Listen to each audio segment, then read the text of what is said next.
Dissipate! Brace yourself! Think you can get away?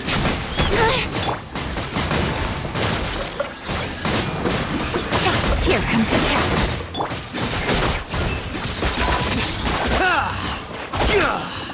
Scatter! Our bond is strong!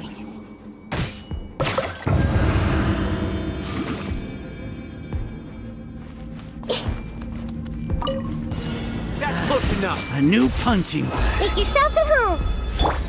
The wind knows me.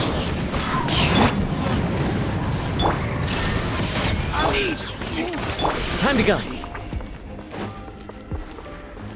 One with nature. Everyone hold hands! I'll be back. To oblige. I'm going in! Huh? The wind knows me. Now you shall perish! I'll be back. Lucky today.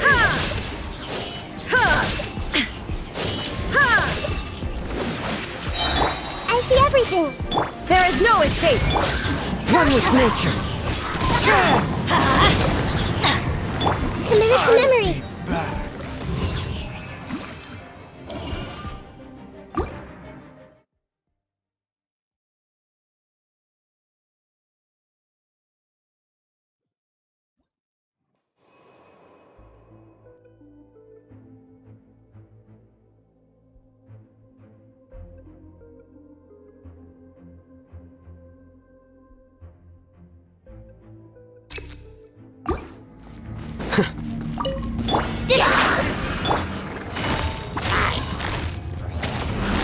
Game's up!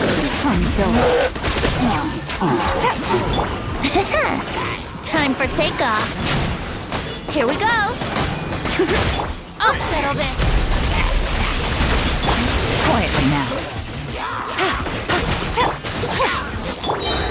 Flicker.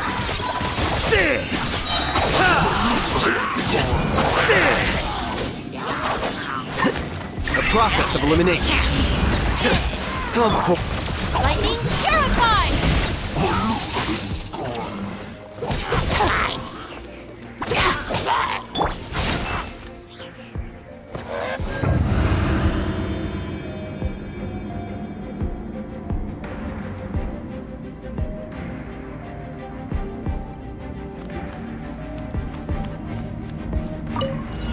Illusion shattered! Hey! The Temple of Wisdom! Teamwork is dreamwork! The wind knows me. Falling leaves adorn my night. Inazuma shines eternal!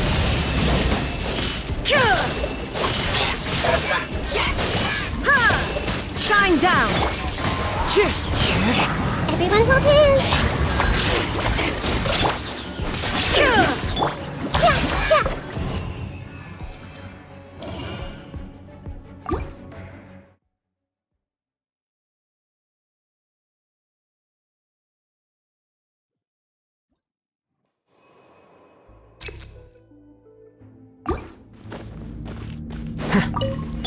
Here comes the catch.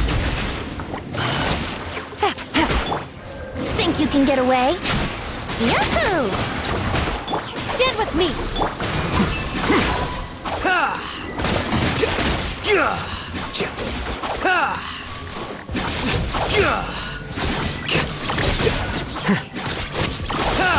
I'll settle this!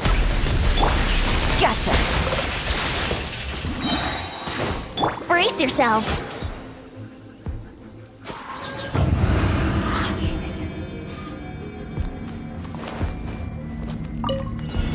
You are not welcome here. Sharing my knowledge! Everybody stand back! There is no escape!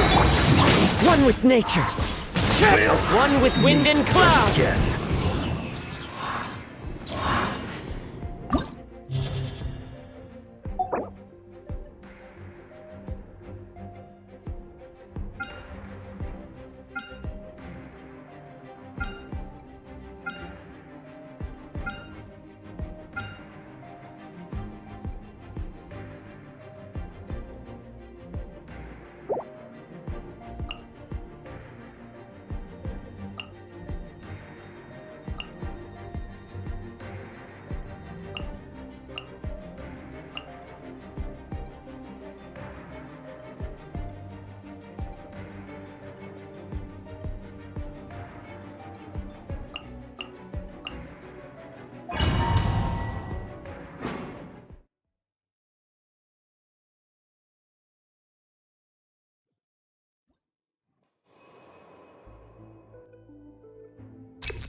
Illusion shattered!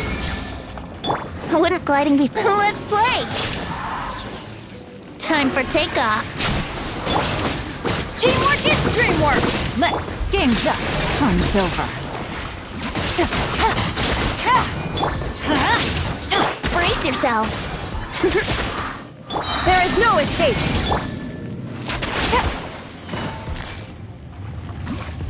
Quietly now. Think you can get away? Yahoo! I'm going in! Illusion shattered! Busted.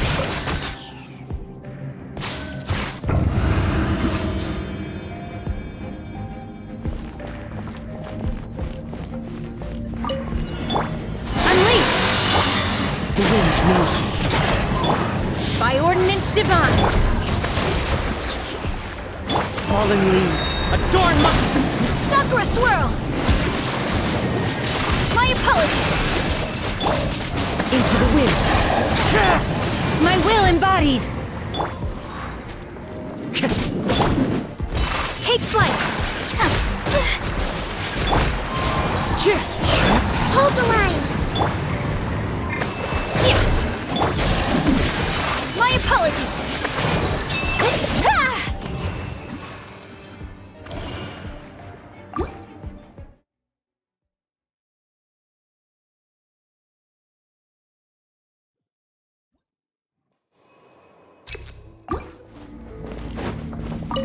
Shine down! Close enough. What's one more? Quietly now. Here comes the catch. Taste my food. Time for takeoff. Let's light it up! Torn to oblivion! Cut down. Like this.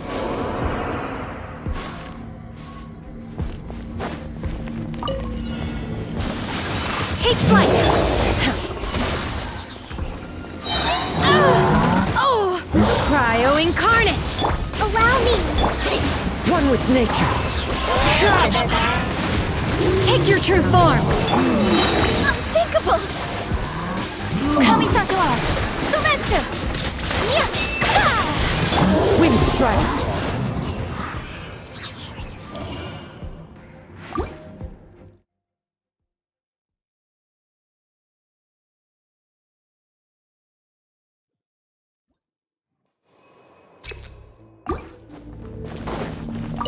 There is no escape!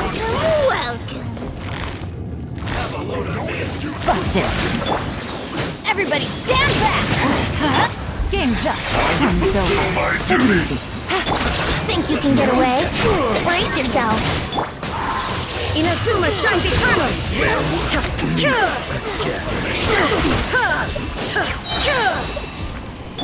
Teamwork is dreamwork! Quietly now.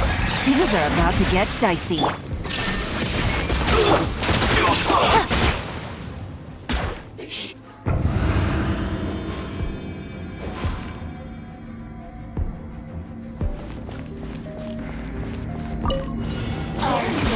Take flight!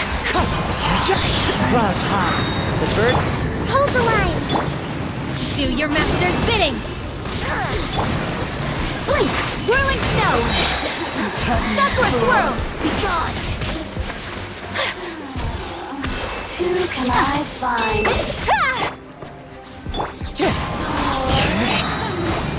As one with wind and cloud. Transfiguration! By ordinance divine! Let me Take flight! look at me.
Everybody stand back! Busted. Game's up. Time's over. Illusion shattered! Now you shall perish!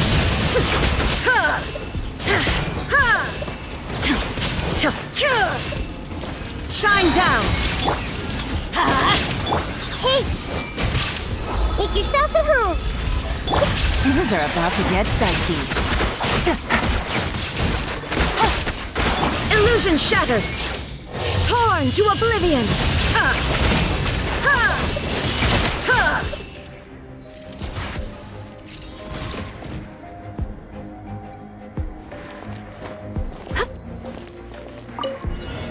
Let's get down to business. Whirling snow! Allow me! Very high. It's my lucky day. Wind strider. Cryo incarnate! Take your true form! Very high. Let's get down to business. Take flight! Into the wind. Shoot! Fairy. Finally. The fairy. My apologies! One with nature. Fallen leaves. Adorn. Transfiguration! Embrace the ice! Yeah!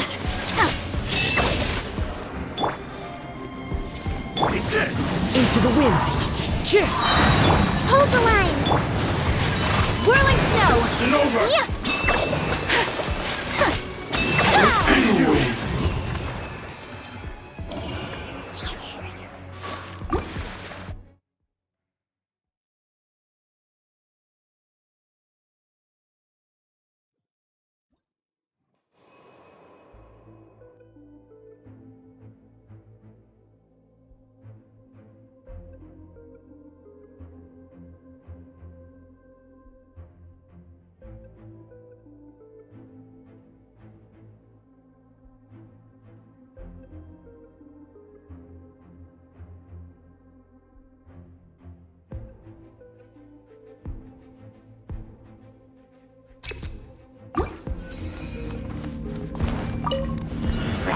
I see everything!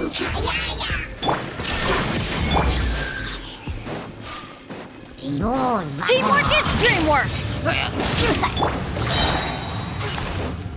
Quietly now. Here comes the catch. Take it easy. Everyone hold hands! Shine down! Busted. Everybody stand back! Now you shall perish!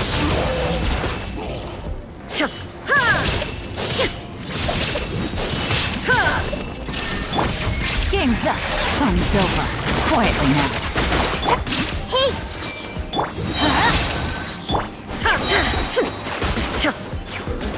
There is no escape!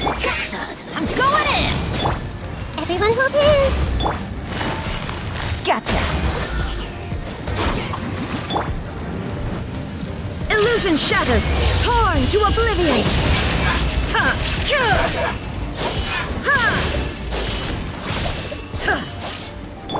Things are about to get dicey. Busted.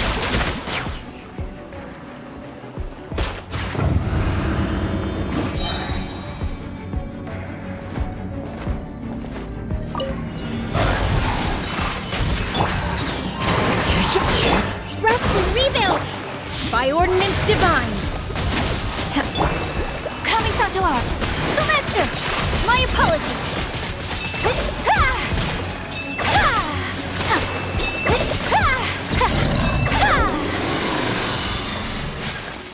Take flight! The wind knows me. Hold the line! Obey! Embrace the ice! Whirling snow! Yeah! Clouds high. The birds call. One with nature. Cryo incarnate! Unleash! Yeah! Rest and rebuild! Obey! Take flight!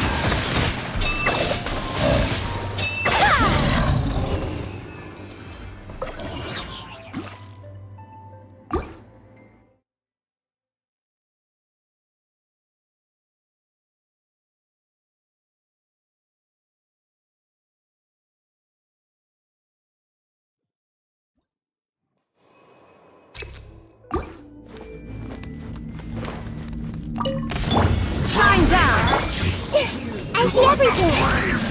Everybody stand back! Quietly now. Now you shall perish!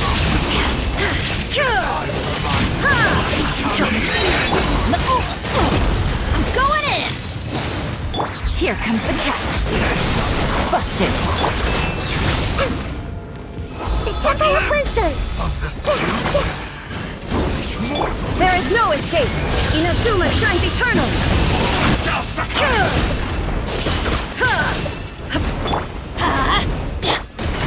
Gotcha. Game's up. Fun's over. Illusion shattered! Make yourselves a move. Teamwork is dreamwork. Let's lock this power. Really? Take it easy. Shine down! Off we go. Everyone hold hands. From on high! A glimpse of the soul shall.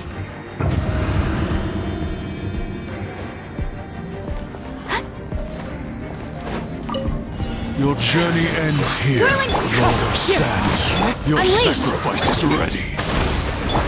Do your master's bidding! Kamisato out. Sumetsu. Take flight. Into the wind. Dance with Falling me! leaves. Adorn my... Obey! Be a good audience, won't you? By ordinance divine, my will embodied. Allow me. Embrace the ice. Whirling snow. Yeah.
Hold the line.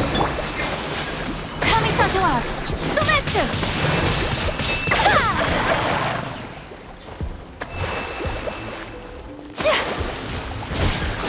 Take flight.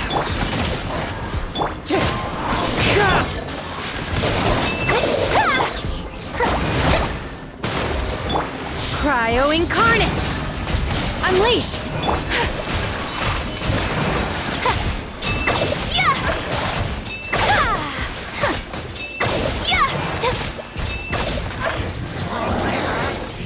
My apologies. As one with wind and cloud. Take your true form! Embrace the ice. Take flight. By ordinance divine!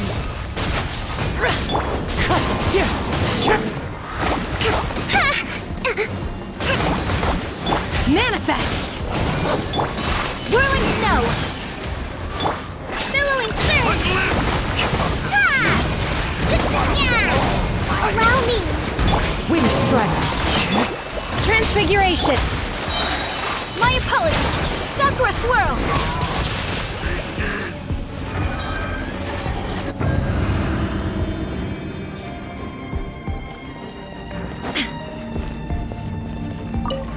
There is no escape! Now disappear! I'm going in! I see everything! Torn to oblivion! Ha! Ha! Ha! Ha!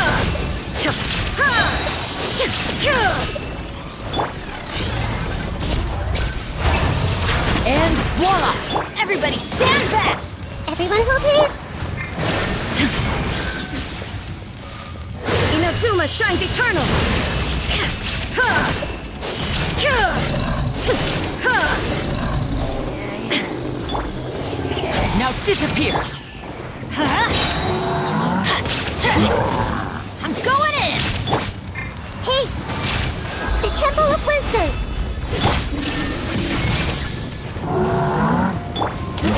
Here comes the finale! Step right! Don't worry, I got this. I see everything! Illusion shattered! Torn to oblivion! Ha! Ha! Ha! Shine down!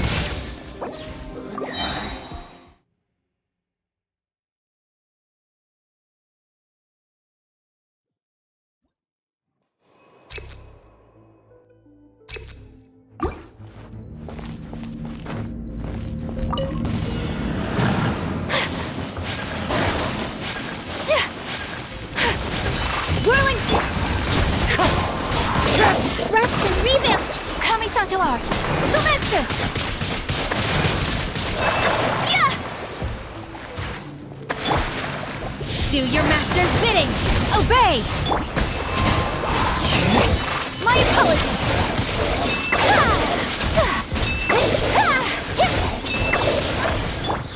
Take your true form!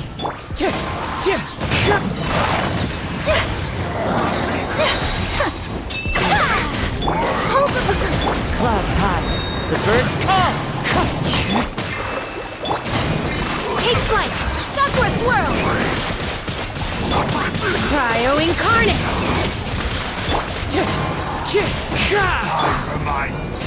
Whirling snow! Yeah! Wind strike! Allow me! Transfiguration!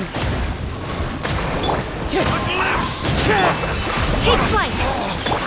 Torrent, bring refuge!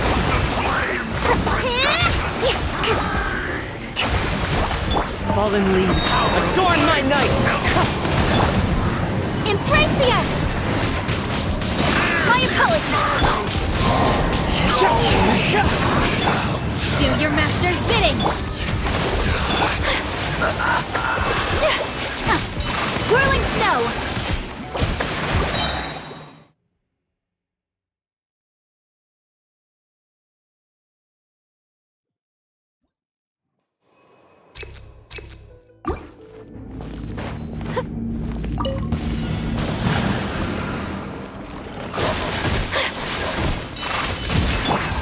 The wind knows me. Rest and revamp! Sakura swirl!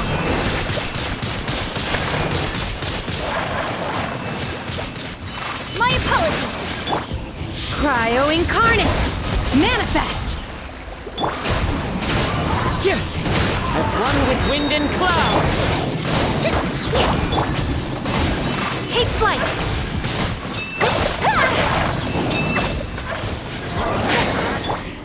Hold the line! Wind strike! My will embodied! Do your master's bidding!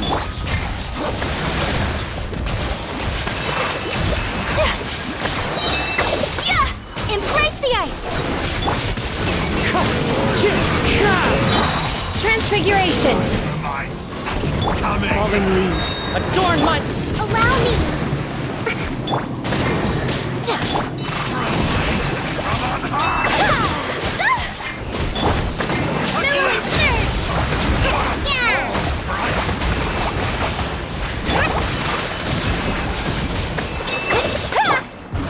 Into the wind.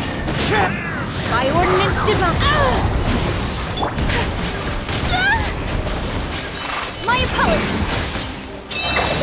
Wind strike. A worthy opponent. Obey.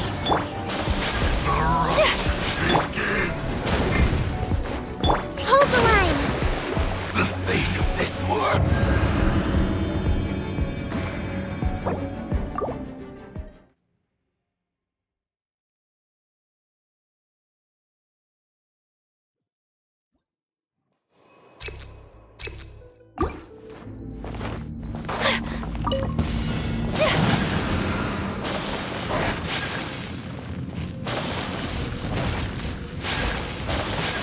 Whirling snap.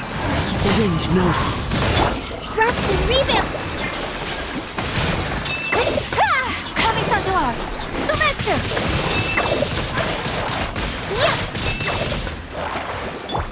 Cryo incarnate. Take your true form.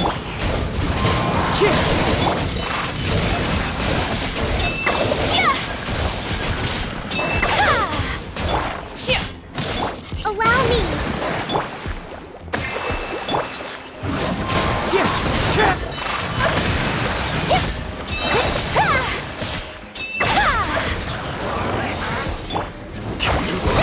As one with wind and cloud.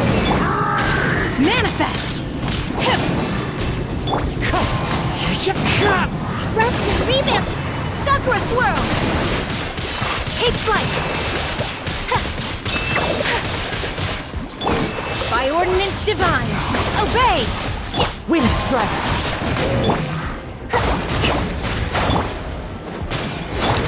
My apologies. Allow me. Into the wind. My will embodied. Torrent, bring refuge.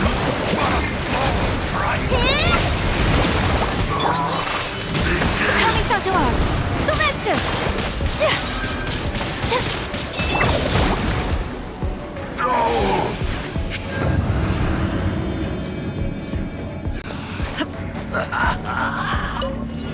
Illusion shattered.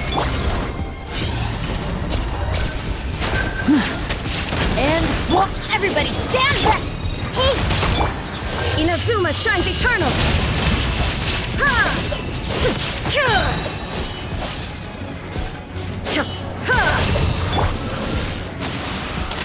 Let's get this show on the road.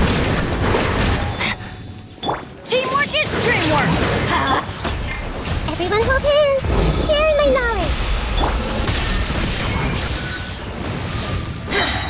Now you shall perish.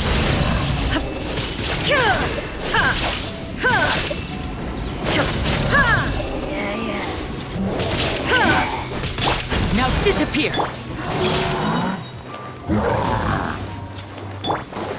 Let's light it up. I'm going in.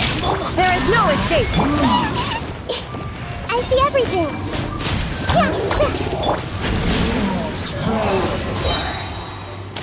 Here comes the finale. Shine down. Teamwork is dream. Torn to oblivion.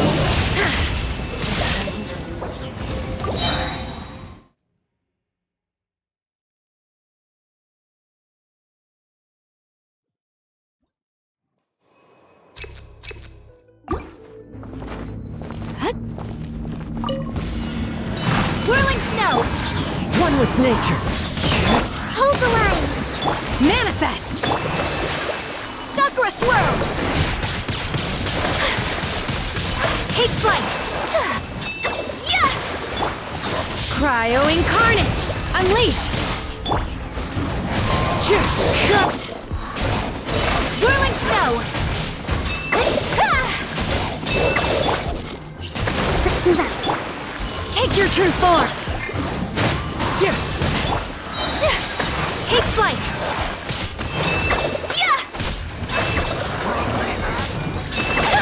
Clouds high. The birds call. Transfiguration. Do your master's bidding. Coming to art. Sometsu. Whirling snow. Allow me.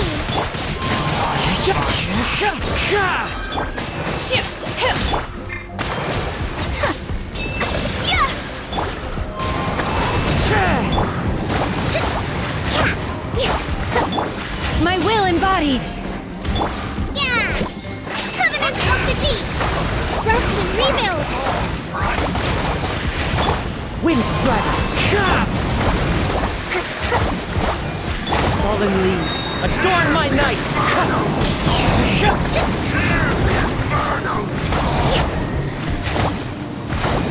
The fate of this world is...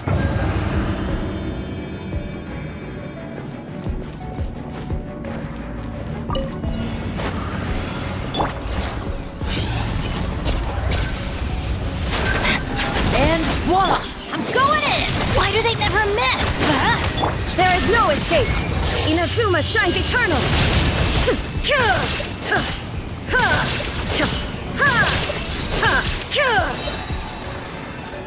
Everybody stand back! Let's get this show on the road! Step right up! Illusion shattered! Torn to oblivion!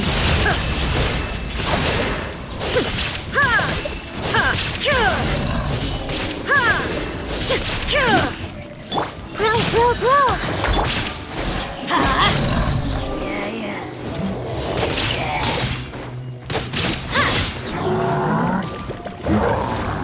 I'm going in!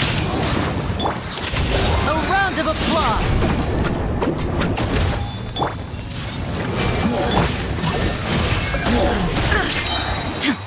Now you shall perish!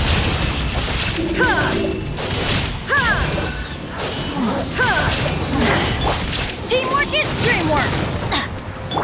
Hey!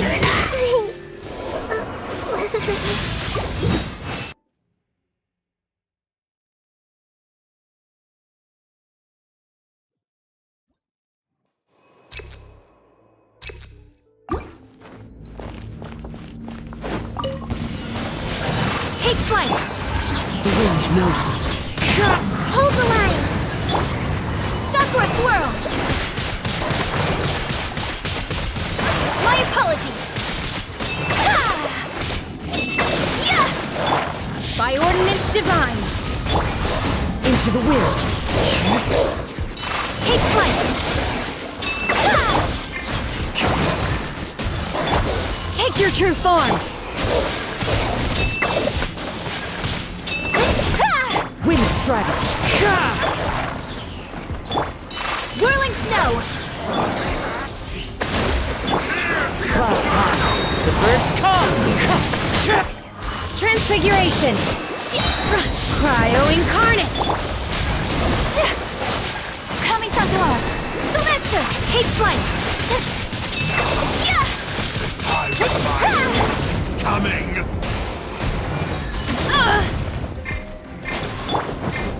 The wind knows me.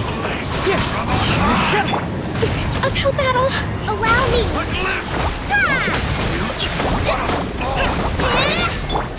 Take your true form! My apologies! One with nature. Fallen leaves, adorn my... Rest and rebuild! Whirling snow!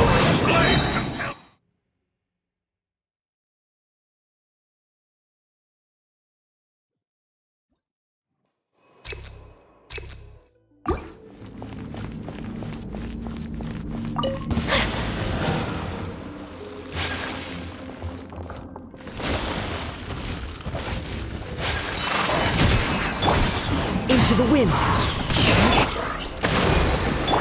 Embrace the ice!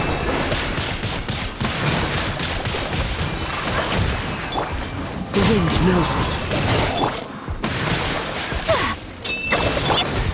Do your master's bidding! My will embodied! One with wind and cloud.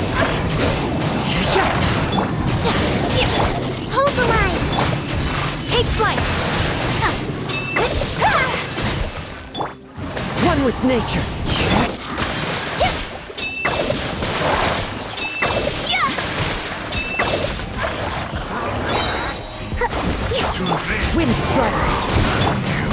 true form! Allow me. The wind knows me. Clouds high. The birds... My apologies! Kamisato out! Sumetsu! Cryo incarnate! My will embodied! Rest and rebuild. Ha!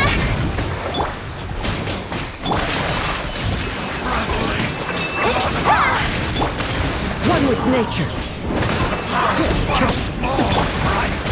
Turret, bring refuge. Yeah. Ha!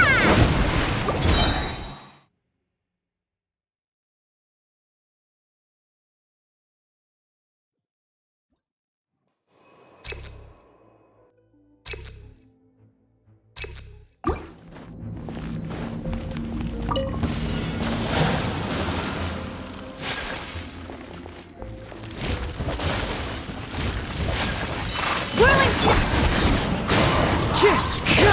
Hold the line. Embrace the ice!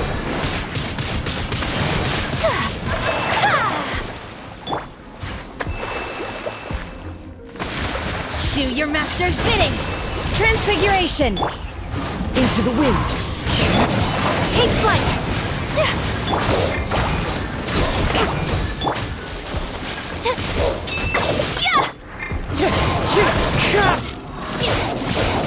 Take your true form!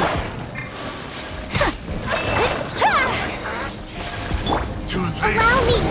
As one with wind and cloud. Whirling snow! Sakura swirl! Cryo incarnate! My will embodied! Yeah. Wind strike. You'll Hold the line. Ha!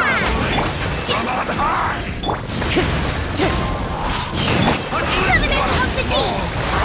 Yeah.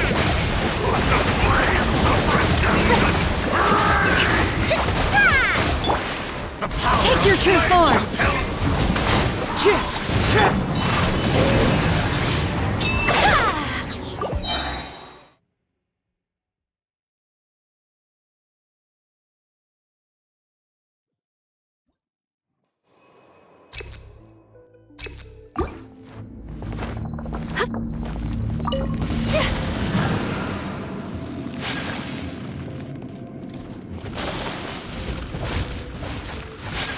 Take flight! One with nature. Rest and rebuild. Kamisato out! Sumetsu!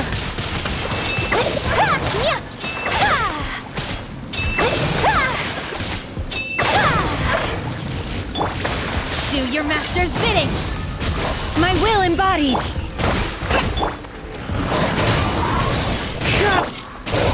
Whirling snow! Yeah!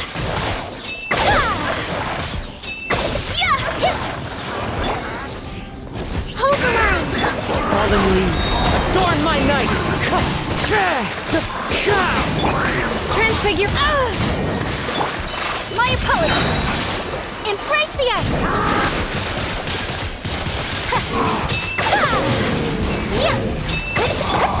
Cryo incarnate! Obey! Uphill battle. Rest and rebuild. Turret, bring refuge. Let's go back. As one with wind and cloud. Take flight! Wind strike. Hold the line.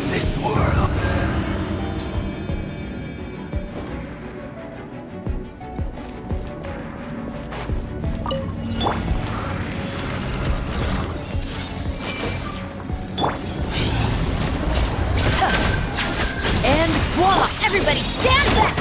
Torn to oblivion!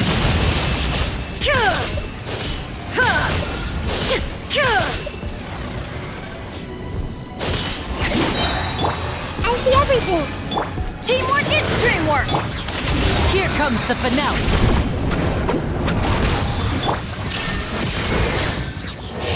Now you shall perish! Ha! Ha! Ha! Ha!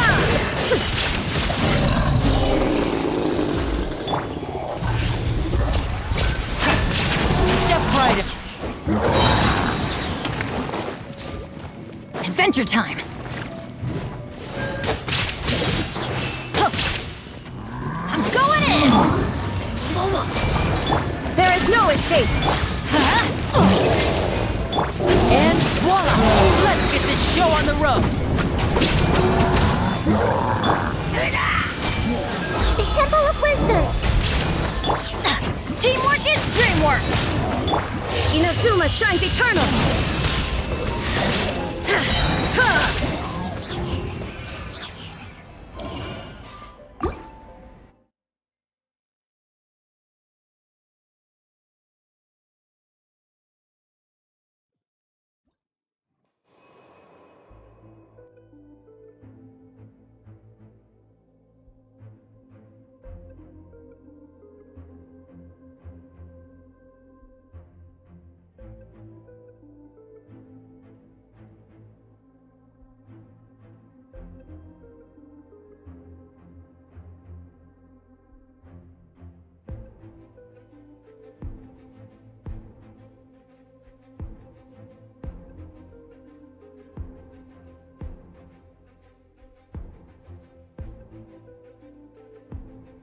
Welcome.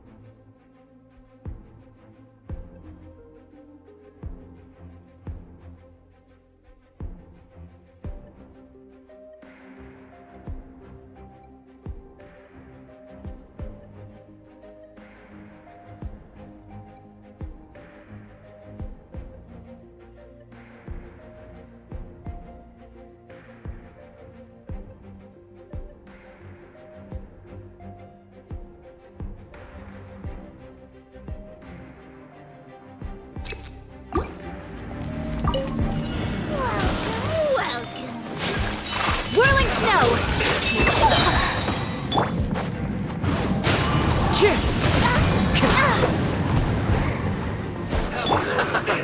Unleash! Rest and rebuild. Time to go! Into the wind! By ordinance divine! I'm getting sick. An unfortunate fault. The wind knows it! You need to hurry up. Allow me.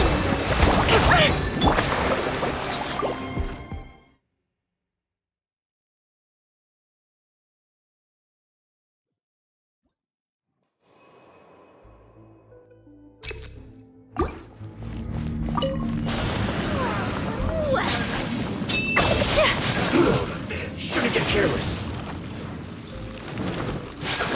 Let's move. Into the wind! Hold the line. Take your true form. Ha! Take flight. Sakura swirl. Yeah!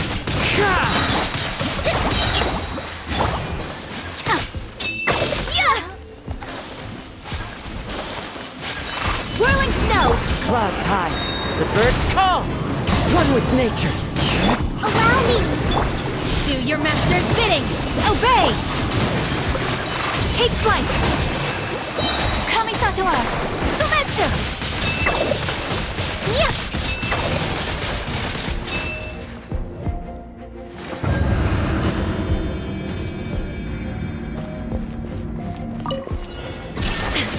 Everybody stand back. Everyone hold in. Here comes the finale! Step right up!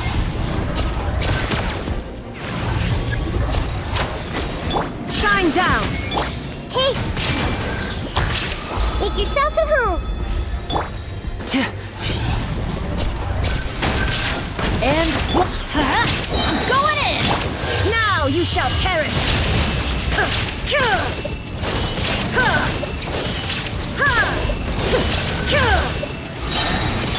I see everything. Sharing my knowledge. Everybody stand back. let's get this show on the road! Now disappear! Oh.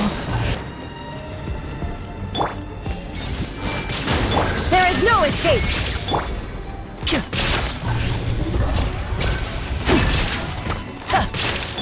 Let's light it up! Inazuma shines eternal!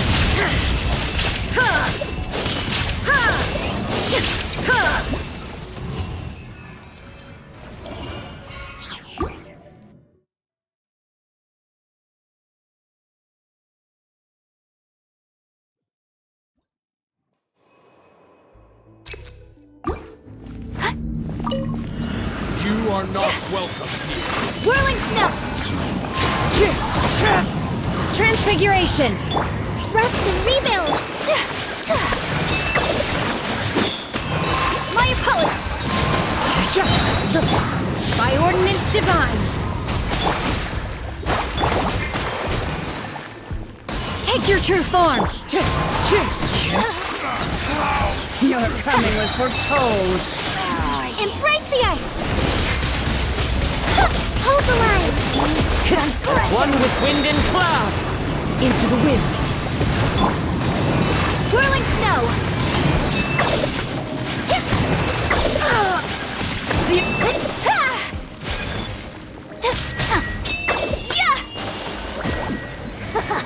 Got you! Mirror images. My will embodied! Do your master's bidding!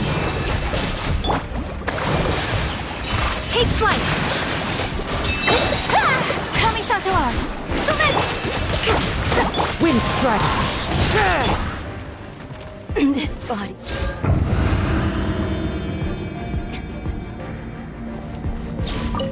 Shine down! Going in! Hey, make yourselves a room. A round of applause. And voila! Everybody stand back! Torn to oblivion!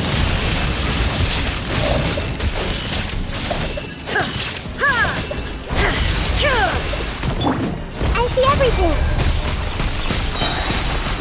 Share my knowledge.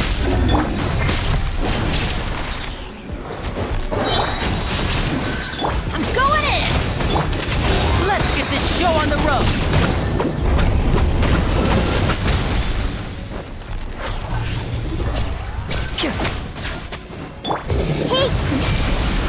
Hey, Now dissipate. Everybody stand! Now you shall perish! There is no escape! everyone hold hands. Light it up! Off we go! Yeah! Teamwork is dreamwork! I see everything. Ouchie. I'm fine. Step up. Illusion shattered! A round of applause. Inazuma shines eternal!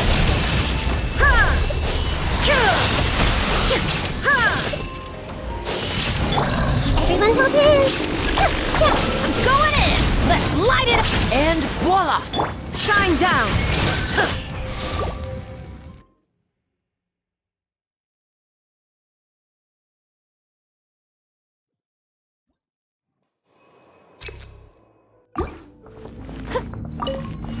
You are not welcome here. My apologies! Rest and rebuild. Take your true form! Cryo incarnate! Whirling snow!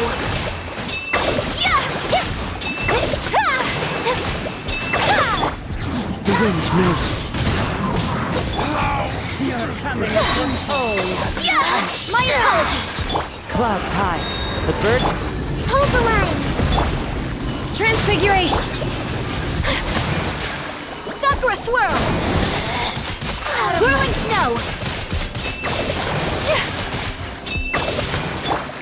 Into the wind. By ordinance divine! Bloom as Take the flight. flowers in the eternal oasis at long last.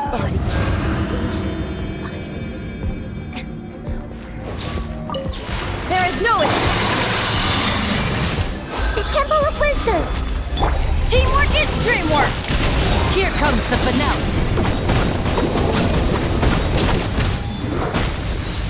Step right up. Adventure time! Ha! Everybody stand! Hey! Torn to oblivion! Ha! Now disappear! Teamwork is strength! Everyone hold hands! Earlier! Let's get this show on the road! Shine down! Inazuma shines eternal! Ha!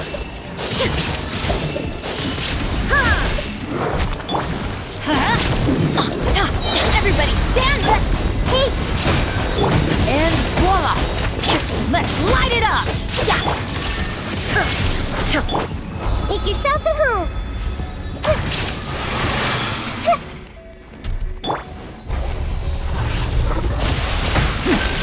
Now disappear! I'm going in! Everyone hold hands! Illusion shattered! Now you shall perish!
Seems Winnie is saying...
heard down the grapevine that Chioria Boutique just got some new fabrics in. I've already put in my order. They really are cut off.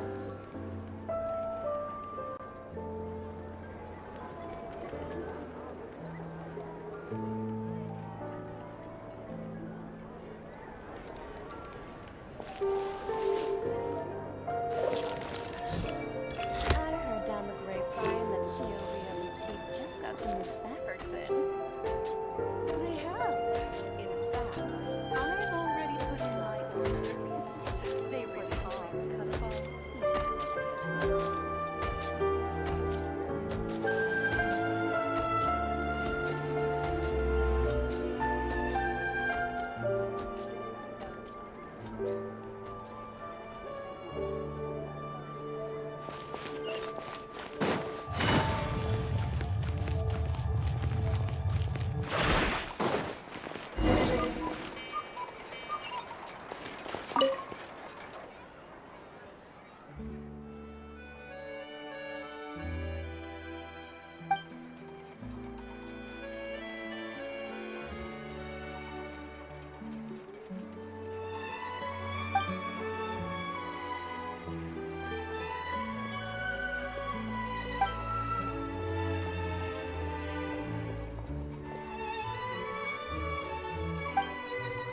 Good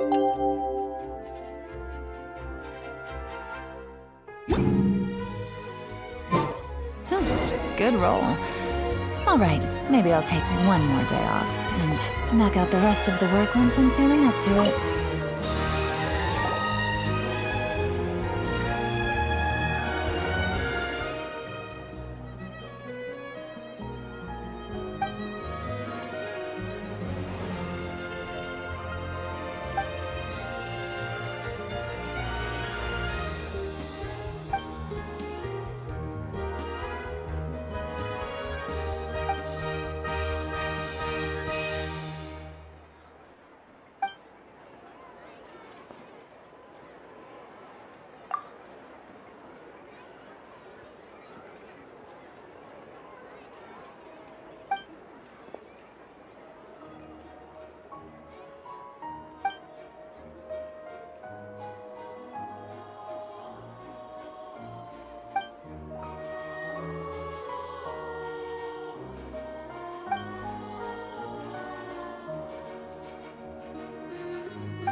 so hard to pick the perfect gift.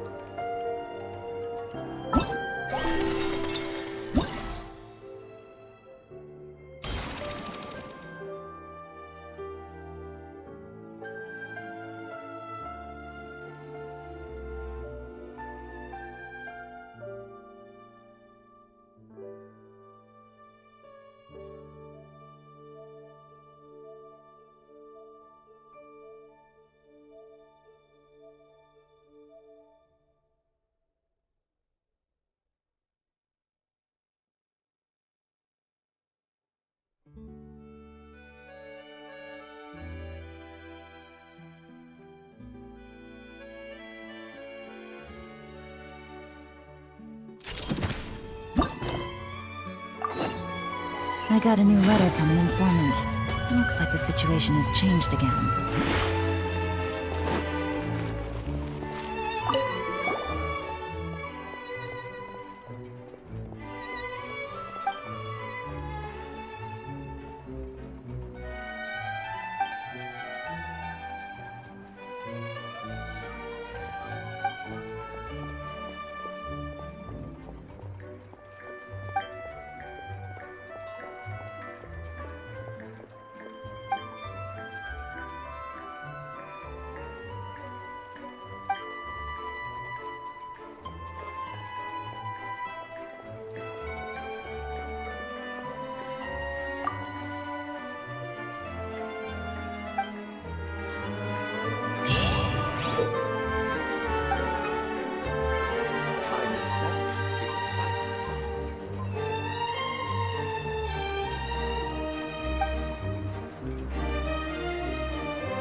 Time itself is a silent song.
And Over here! The Amaze! a round of applause!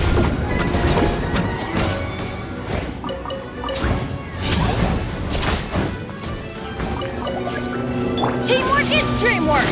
Let's lock! Here comes the catch! Busted! Step on us! Cue the spotlight! Now disappear!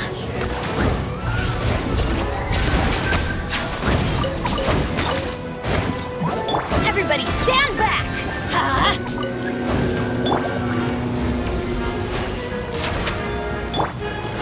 Over here! Huh? And I'm going in! Quietly now. Game's up. Fun's over. Surprise! Be amazed!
Teamwork is dreamwork!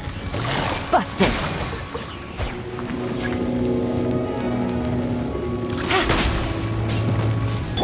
Over here! Let's light it up! let's get this show on the road! And voila! Everybody stand back! Huh? Quietly now.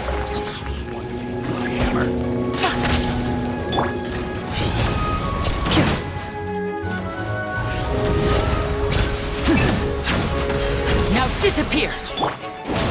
I'm going in! Let the magic begin! Surprise! Things are about to get dicey.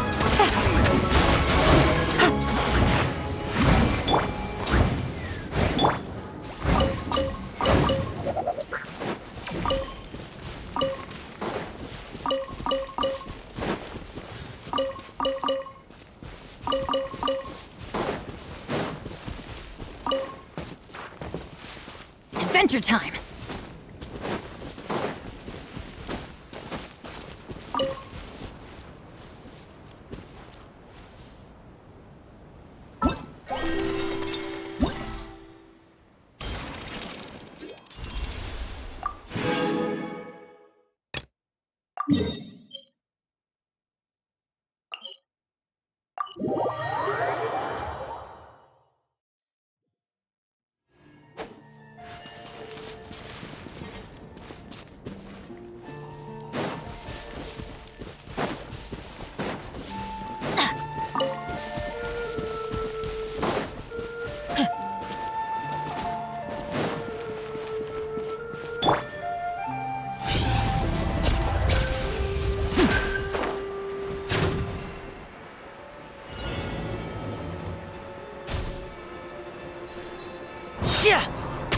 And voila! Teamwork is dreamwork! Adventure time! Busted! What you got?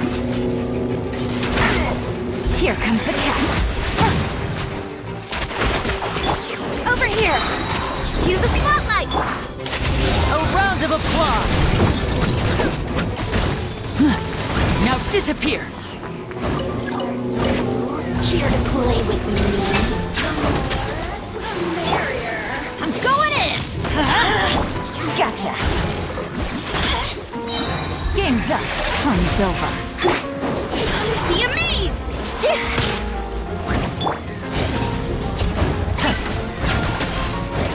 Here comes the finale! Step right up!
Surprise!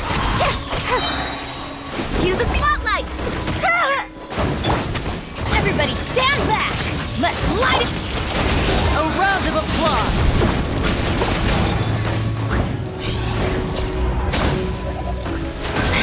And voila!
Step right. I'm going in! Over here! Here comes the catch.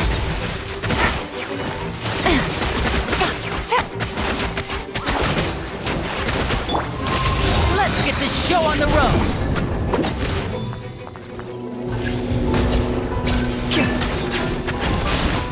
Everybody stand back! Let's be amazed! Step on up! Quietly now. Game's up. Fun's over.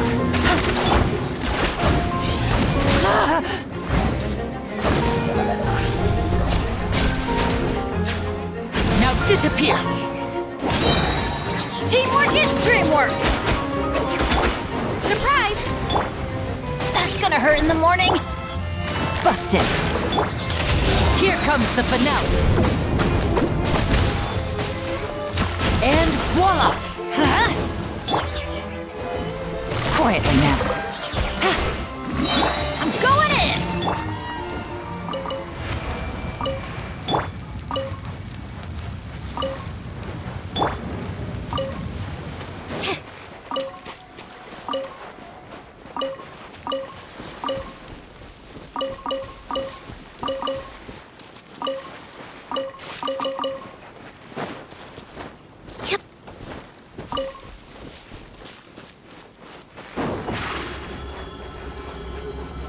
Over here!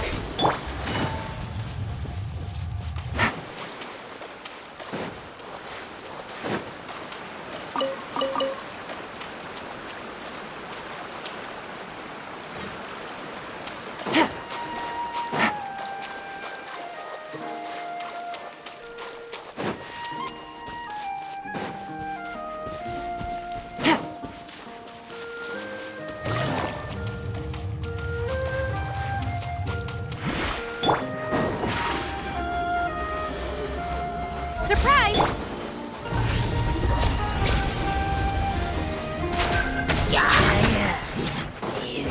Step right. Huh? Teamwork is dream. Things are about to get dicey. Step on up. Cue the spotlight.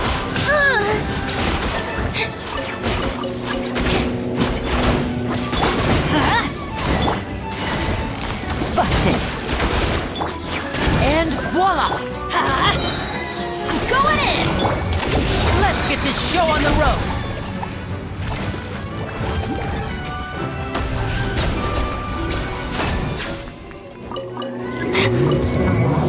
Here comes the catch. Gotcha.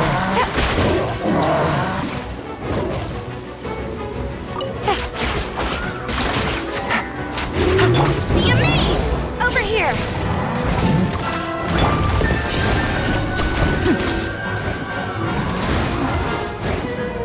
Step right up!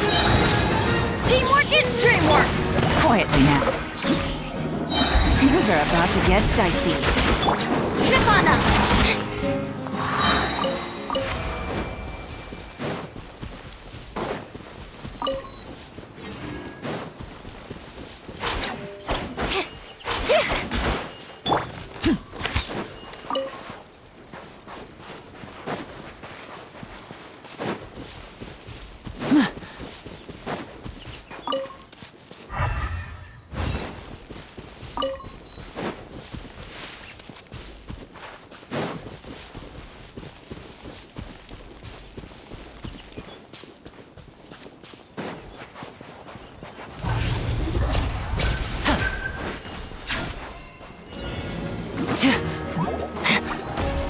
And voila! I'm going in! Huh? Here comes the finale!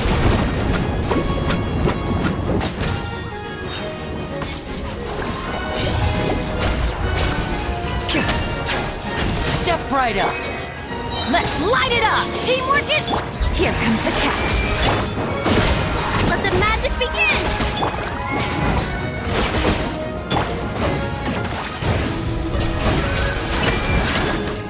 And voila! Huh? I'm going in! A round of applause!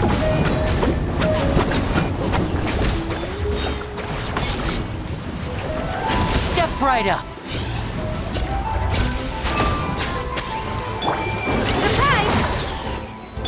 Let's light it up!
So long as the audience thinks that seeing is believing, there's no limit to the number of tricks I can pull off.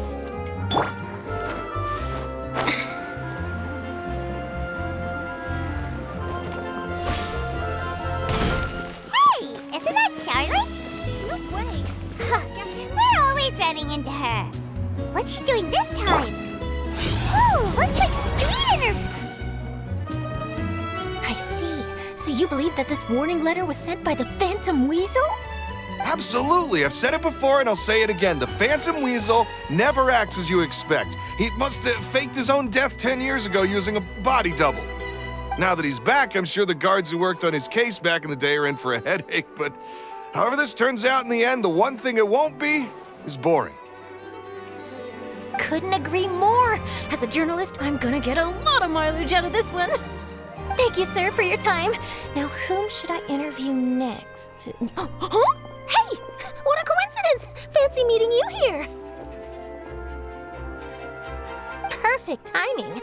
So, the Phantom Weasel's latest warning letter. What are your thoughts?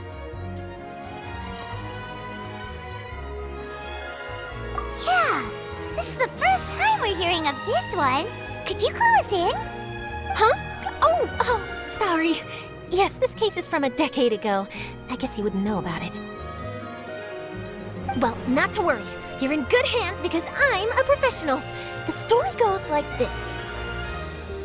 10 or so years ago, a phantom thief became active in the court of Fontaine. Known only as the Weasel, nobody knew his true identity, and the authorities never managed to catch him. Wow, cool! He sounds like one of those mysterious night burglars that you read about in novels. Precisely. Well, except the part where they actually have a good reputation. Our weasel targeted whatever people held dear, and no one was safe from his predations. He would just as soon steal a necklace from a rich merchant's safe as he would a toy doll given to a commoner child for their birthday.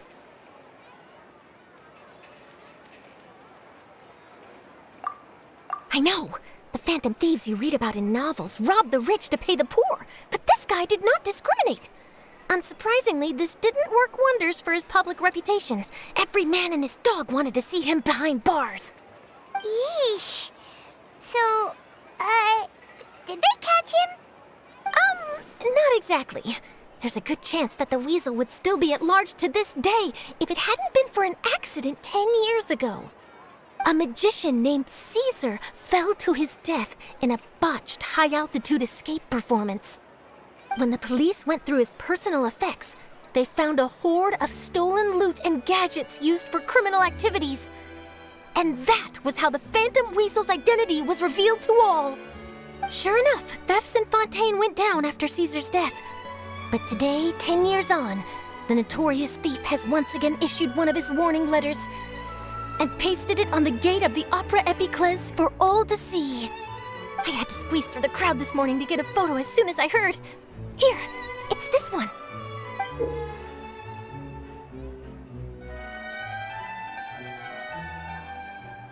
So, this is the warning letter, huh? Let's see what he wrote. 3 days from now, when evening falls, I shall take from you that which you hold most dear at the Opera House, just as you did to me 10 years ago. This is, without a doubt, a clear declaration of criminal intent. After years of laying low, the Phantom Weasel is back with a vengeance. What once seemed like an open and shut case has been blown wide open again. But why has he reemerged now? And what does he want? I sense an epic scoop, and I'm going for it. Uh-oh. If this thief will steal anything that other people value, does that mean even we might be targeted? Really? Oh, let him try! In fact, Hyman's gonna eat all our snacks right now! Let's see what he can do about that! Okay, the people have spoken. It's clear that the public are very concerned about the Phantom Weasel's reappearance. Let's see, I've got a photo of the letter, my interview notes. Yep, that should be enough to form the skeleton of my article. It does feel like something is missing, though. Something exclusive. Who should I interview next?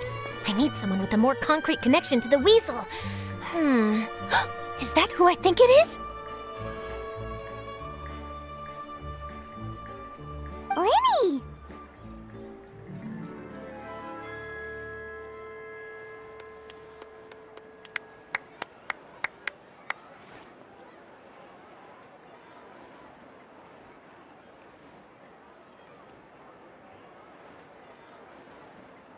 Magic, magician, Caesar, the Phantom Weasel! That's it! Let's go interview Lenny! You see, the original Phantom Thief Caesar was a magician too! And what do Phantom Thieves and magicians have in common? They both have an air of mystery about them. Perhaps there's a connection there. Are you serious? What sort of a deduction is that? Oh, relax! My journalistic instinct tells me that an exclusive news story is beckoning. Let's go! No time for delay!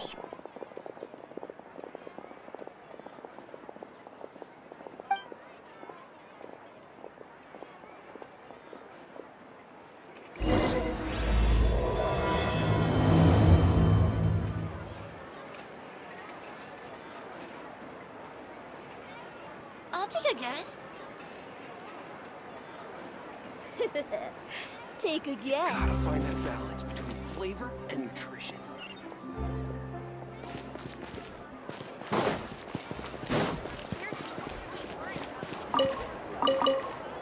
Fresh fruit, sweeter than syrup. No way! I'm not guessing. I'll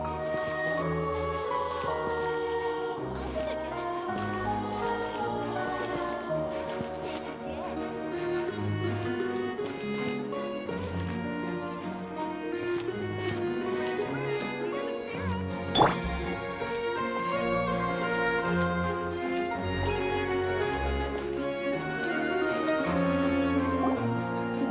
Mr. Magician! How did you know which card I picked? Oh, it's simple. Come closer and I'll let you in on my secret. Magicians have a special skill called telepathy, which means we can read other people's minds. Really? Then, what am I thinking now? Well, first you need to relax, because I can see that you're clenching your fist in your mind, as if to say, no, I mustn't let him guess it. Aww. And now you're getting a little flustered. You're trying to find a way to empty your mind, to think of nothing at all. But the more you try to hide a secret, the easier it'll come out. You snuck out from home today, didn't you? You told your family a little lie so you could come out and play. Now, that's not a good habit. You can tell? Oh boy, you really can read my mind. Of course. Oh, and that's the end of my performance. You should really be heading home. Remember to apologize to your family, all right? They must be worried about you. All right, got it. Bye, Mr. Magician.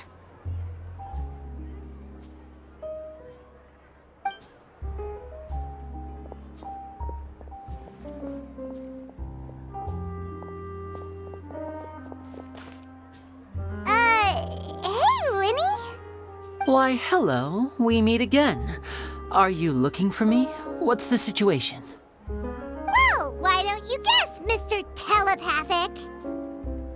Oh, please. You didn't believe that spiel, did you? The power of telepathy is quite beyond me. I'm sure that child would beg to differ. Seemed like you were right on the money. That was nothing more than a little trickery. I made an educated guess based on his micro-expressions. That, plus the fact that he was the only kid here without his parents, and he looked as guilty as sin. He made it easy for me. You guys, on the other hand, let me guess. Don't tell me you're here for the Phantom Weasel, are you? Wow, got it in one! Is this more of your trickery at work? Wait, really? No trickery this time. It was pure luck. His warning letter's been the talk of the town, so I figured that maybe you were asking around about that. Bingo! I plan on writing a column reporting on the latest news about the Phantom Weasel. So, Linny, what are your thoughts on this infamous thief's reappearance? To be honest, it makes me angry. Angry? Why? You read his letter, right? The Phantom Weasel claims he's planning something in 3 nights' time at the Opera House. That's the night I'll be performing there. Huh. What are the chances? Wait a minute, you don't think he's after you, do you? Well, if he is, then his warning is clearly a direct challenge to me personally. And if he's not, then it's still going to be a huge headache for me. The mere mention of the Weasel's name is enough to scare people off. So once the contents of that letter get out, barely anyone will be showing up to watch my show. But I've been preparing for this for a long time. I'm not about to let him ruin my big day. This leaves me with only one choice. I have to expose the Phantom Weasel's identity before the show begins. Really? So what you're saying is, we might get to see a live duel between a famous magician and an infamous thief? Wow, this has exclusive written all over it. To be honest, I'm not sure if I'll emerge the victor. The Phantom Weasel is a notorious crook, infamous for his inscrutable methods. You're being far too modest, Linny. I think your magic tricks are even more inscrutable than those of a thief. Thanks for the compliment, though I have to say I don't care much for the comparison. A lot of people liken magicians to thieves because we both have the ability to make things disappear without the person noticing. But there's an important difference that these people overlook. Allow me to demonstrate with a quick magic trick. Here, I have a flower, just an ordinary flower that was picked not long ago. Watch it carefully now. 3, 2, 1. It's gone!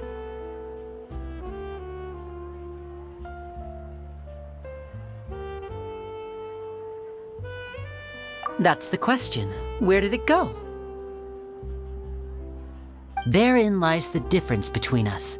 Thieves make precious things disappear, but only magicians make them reappear. If I could now invite you all to check your clothes, there might be a surprise in there somewhere.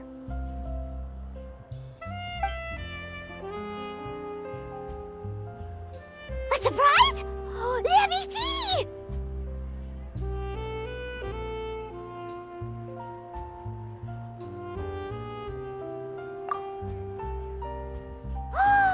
It's right there! But how? You haven't moved this whole time! What an outstanding trick! Sorry, Lenny, it seems that my previous praise was woefully inadequate. Clearly, magic is the superior art form to theft. Don't worry, I didn't take offense. I just wanted to take the opportunity to perhaps change some of the preconceived notions you might have about magicians. Since Caesar's death, a lot of people associate magicians with criminality. It can be quite frustrating. I can imagine. Coming back to your trick just now, might I presume that you are well versed in floral symbolism? For example, magicians often use rainbow roses in their flower-related performances to represent passion and romantic encounters. But you used a Lumidu spell, which, if I'm not mistaken, allude to separations. I'm curious to know if there was any deeper meaning behind this choice? Impressive knowledge. It's no wonder you're such a successful journalist. But I'm afraid I don't know the first thing about floral symbolism. I'm just in the habit of using Lumidu spells in my magic. It sounds like something I should look into, though. I'll buy myself a copy of Fontaine's Floral Language Facts when I have some time. But it'll have to wait until this phantom weasel business is behind us. Well noted. In that case, this brings us to the end of our interview. I, for one, am looking forward to the final showdown between you and the thief. Please feel free to get in touch to update me on any further developments. Otherwise, I will of course see you at your show in 3 days' time, but let's hope the Phantom Weasel is caught by then. If there's nothing else, I'll be off. You've given me lots to work with here, and I've got no time to lose if I want to write that exclusive piece. I'll see you all later.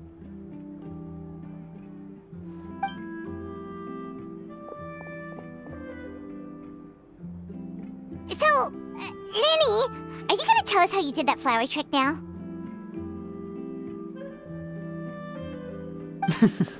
I'm afraid that's my little secret. Aww. Well, magicians are entitled to their secrets. But Paimon's really itching to know how it's done. You feel it too, right? So itchy.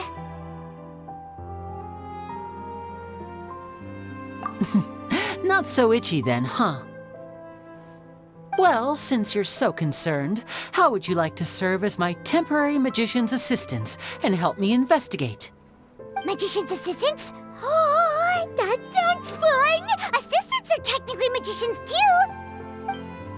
Also, it'll bring us one step closer to figuring out how that darn trick is done! Shall we go for it?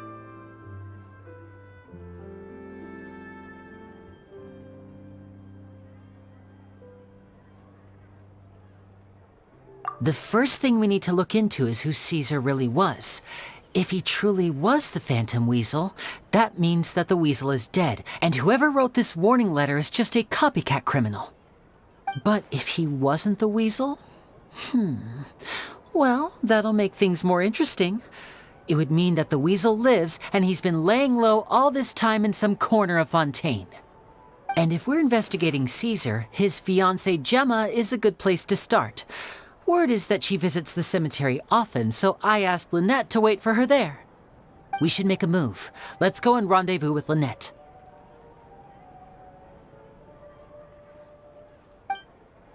No way! I'm not guessing.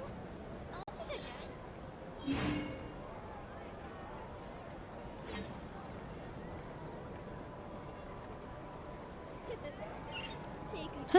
Good roll. All right, maybe I'll take one more day off and knock out the rest of the work once I'm feeling up to it.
You took your time.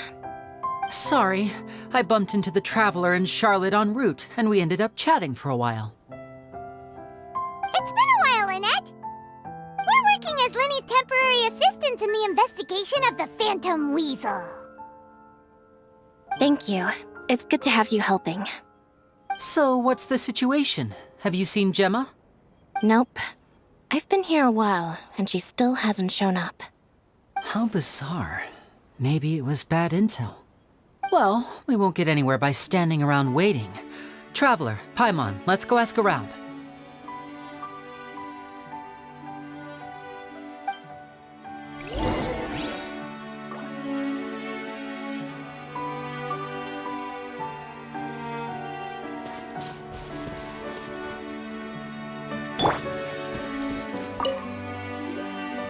Excuse me, good sir. Do you by any chance know a Gemma?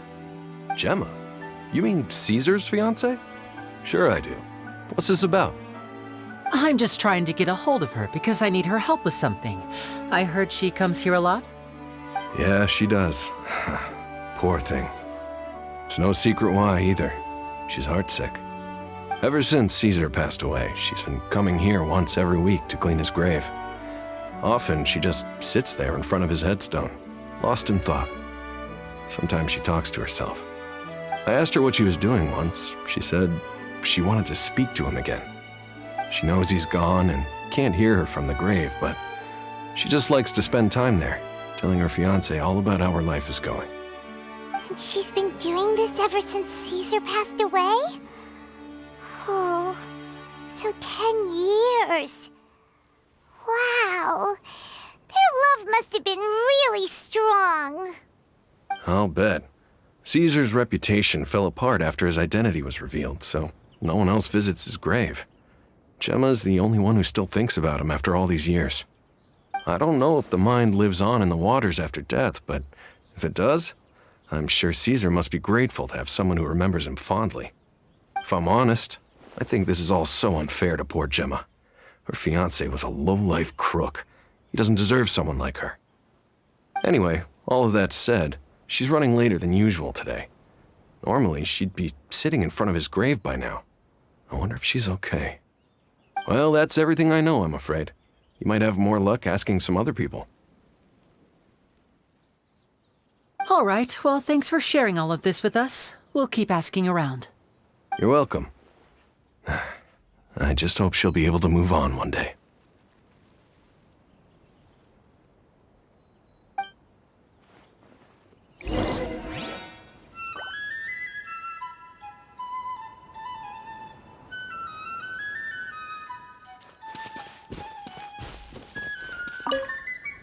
I'll wait for you here and see if Gemma shows up.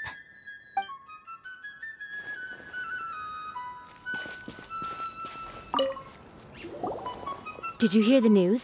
They're saying the Phantom Weasel's back. You're kidding. Wait, isn't he dead? I don't know anymore. All sorts of news flying around nowadays. I can never tell what's true and what isn't. But what if, just hypothetically, I mean, what if this weasel's the real deal and Caesar was framed? Called it. Seriously, 10 years ago, on the day it all went down, I said to myself, you know what? This guy's been set up. The Caesar I knew was a good guy. He gave balloons to children on the street, for Pete's sake. What, are we supposed to believe that he was a balloon thief or something? Give me a break. Oh, please.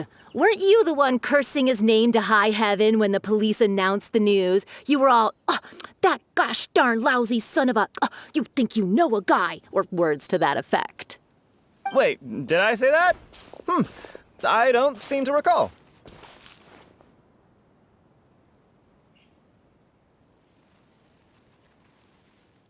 Hello there. Sorry for disturbing you, but I couldn't help but notice you were discussing the Phantom Weasel. We're actually quite interested in this topic as well, but we're struggling to get to the bottom of it. Do you think you could spare a moment to tell us a little bit about Caesar? You've come to the right people. Yep, I was there. Back when Caesar used to perform magic tricks on the street. He was a great magician. The best trick I ever saw him do was pop a transparent balloon, only for a whole bunch of doves to fly out from the inside. I was right up close and didn't blink or look away once. But for the life of me, I still don't have the faintest clue how he pulled it off. Really incredible stuff. I saw him perform too. He always used to bring some gifts along for the kids who came to watch his show, and he'd hand them out after he was done. Sometimes he even got the kids to write their wishes down, and then he'd make the items on the wish list appear in his next show. He doesn't sound like such a bad guy. But after he died, there were also rumors that he used the wish list to find out what was precious to people, with the intent to steal it later. As I'm sure you know, the Phantom Weasel would steal just about anything from anyone. Whatever the case, now that the Weasel is back, Caesar's become a hot topic once more. I bet Gemma must be pleased. If Caesar's name gets cleared, maybe it'll finally give her some solace after all this time. No, speak of the devil. That's her over there. If you've got any more questions about Caesar, she's definitely the one to ask.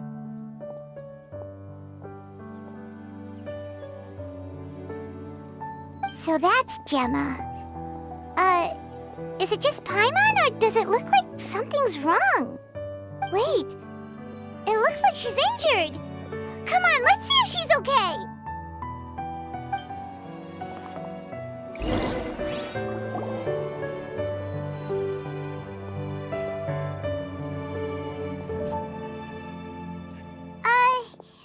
Hi there. You're Gemma, right?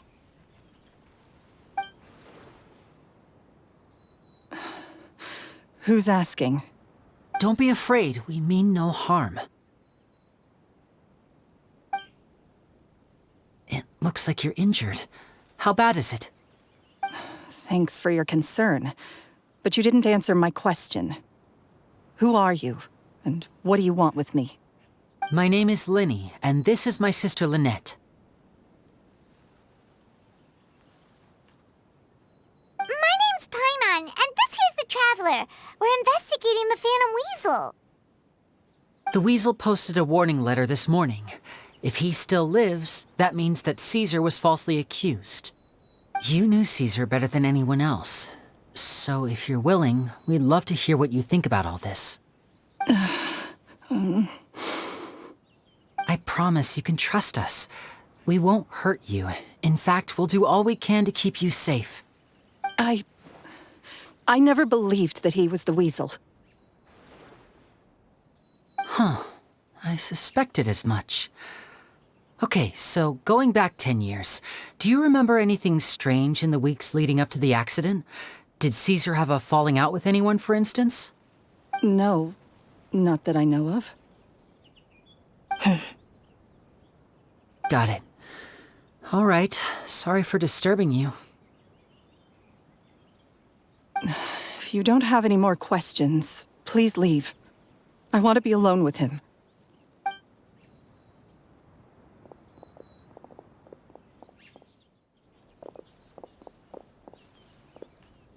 Judging by the look on her face, there's definitely something fishy about her. She's lying. She definitely knows something. That's fair.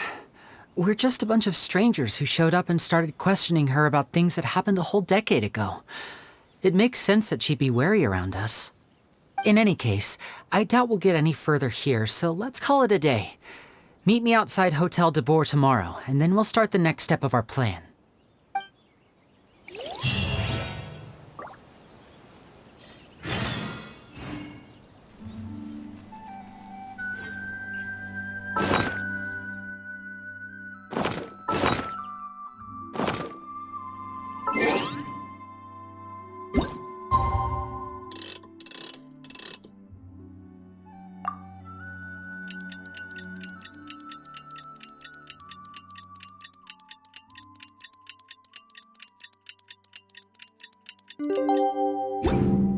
Benny's Adventure Team, assemble!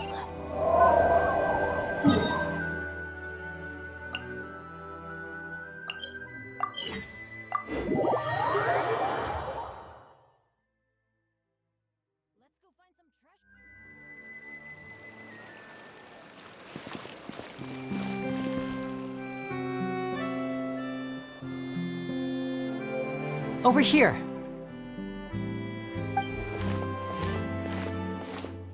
Lynette's not joining us today?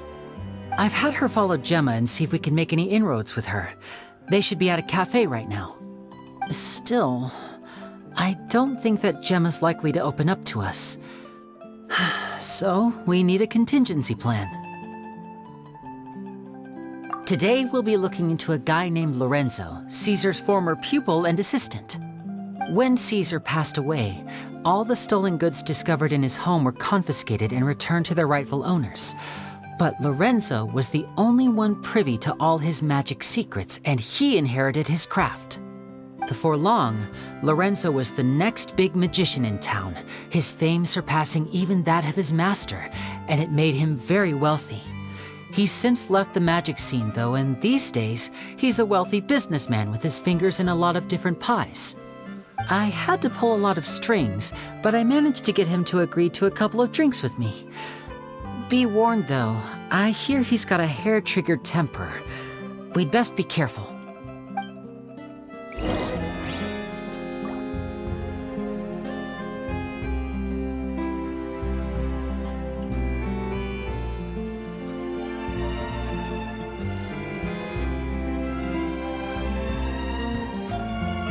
Benny's Adventure Team, assemble!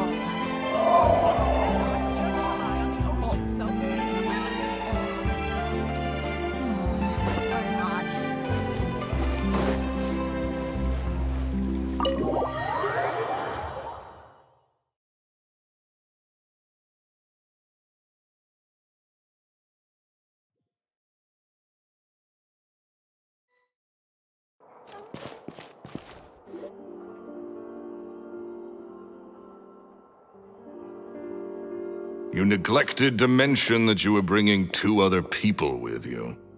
My apologies. These 2 are my assistants. When they heard that I was meeting with the former magic maestro himself, they begged and pleaded with me to bring them along.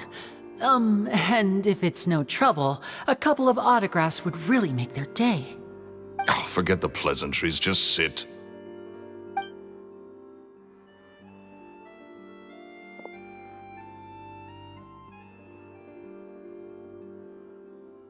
Get a load of this guy.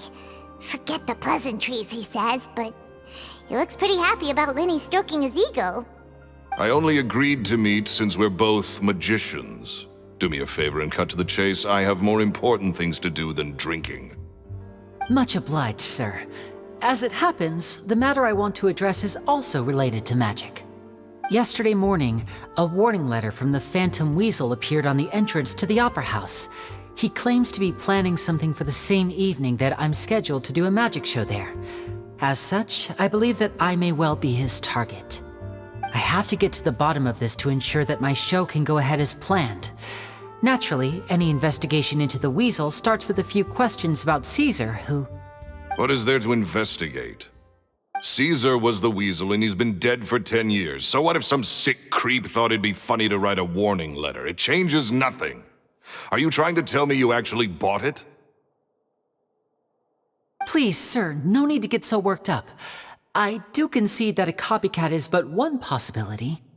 Possibility? It's a fact, Linny. Look, my patience is limited, so listen carefully while I'm still willing to put up with you. The weasel is dead. Period.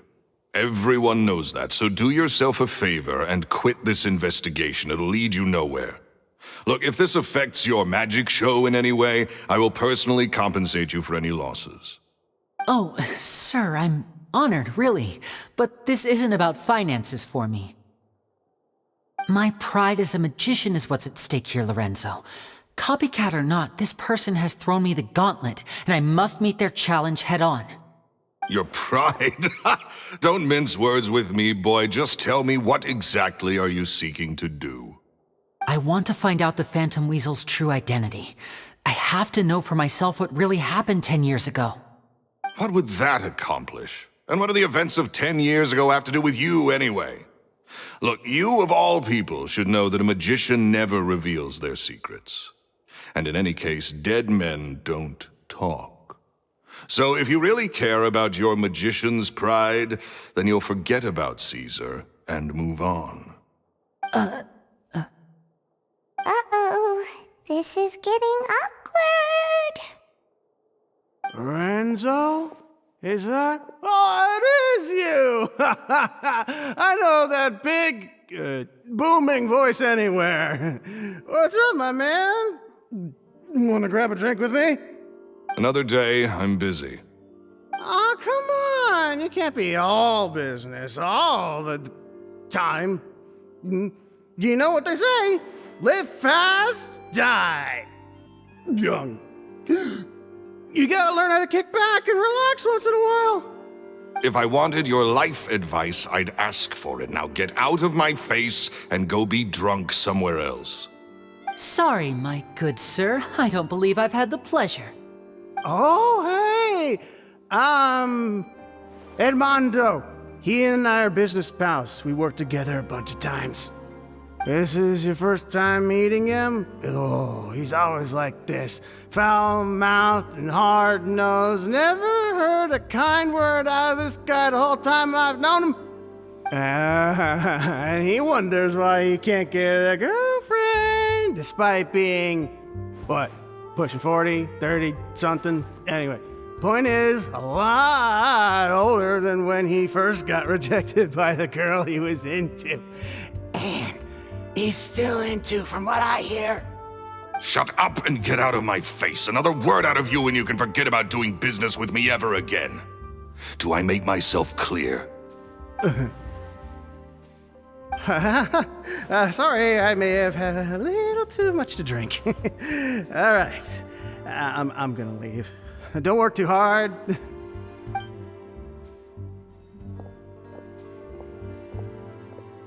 I think it's high time I made a move as well. If you really want to investigate this, Linny, be my guest. But if nothing good comes of it, don't say I didn't warn you.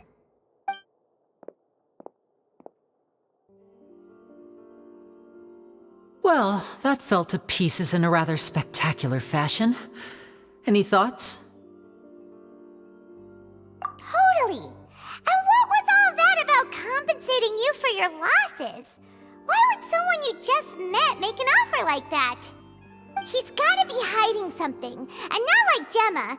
She was a little suspicious, but this guy's definitely covering something up. I think so too. We need to look into Lorenzo more closely. That guy Edmondo seems to know a thing or two about him. He only just left. Let's see if we can catch up with him.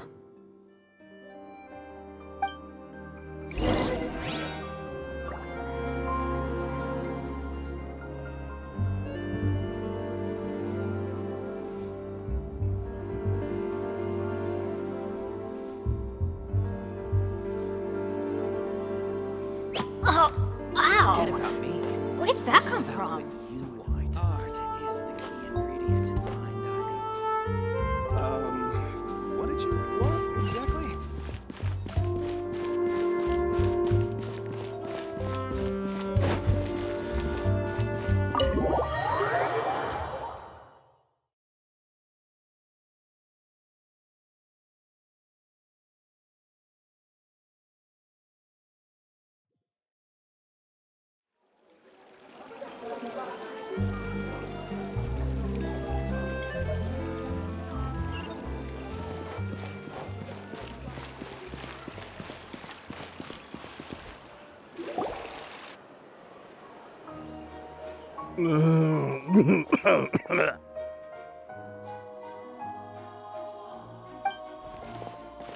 You okay there? Who are you? Oh, it's you guys. Don't worry about me. I must have had one too many. I just need to ride it out. I said way too much back there, didn't I?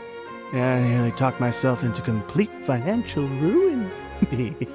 Note to self, no more drunken chats when Lorenzo's around. So he was serious about threatening to cut you off?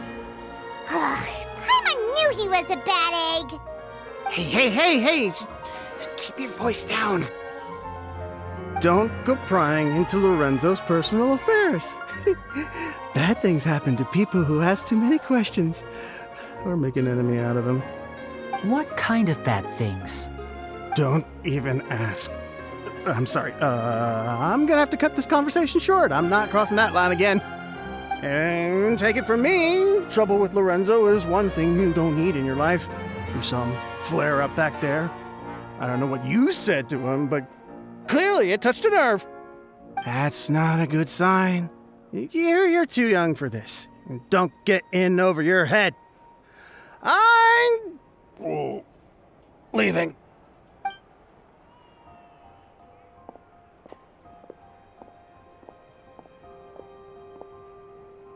And there he goes. What do we do now, Lenny? Shh. I think we're being watched. Someone was listening in to our whole conversation. Don't say anything and don't look back. Any altercation in the city will attract the guards. We'd better take this elsewhere.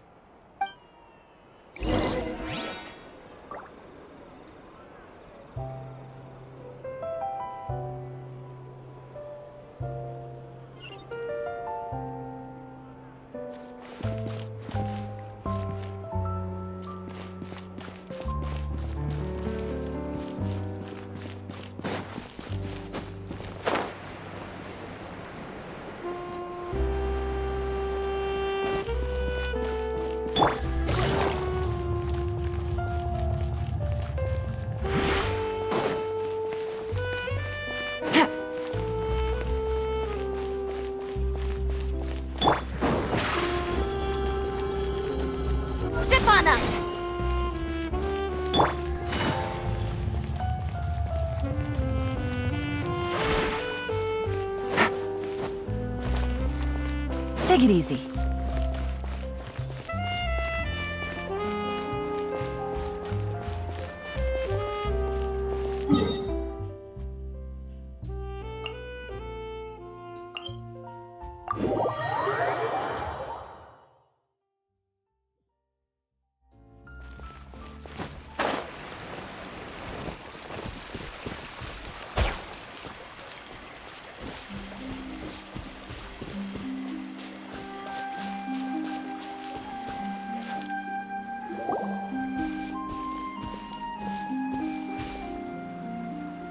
You followed us a long way. Why don't you come out and introduce yourselves? So you're Lenny. And where's your sister? Ain't she with you today? Save us the trouble and go fetch her for us. Let's not drag this out. Paimon doesn't like the tone of your voice, mister! Who sent you, huh? Save your questions, missy. You ain't gonna need answers where you're going. Capiche? Looks like we can't avoid this fight. Now, I'm not the strongest fighter, so I hope you're ready to back me up. Don't worry, we got this!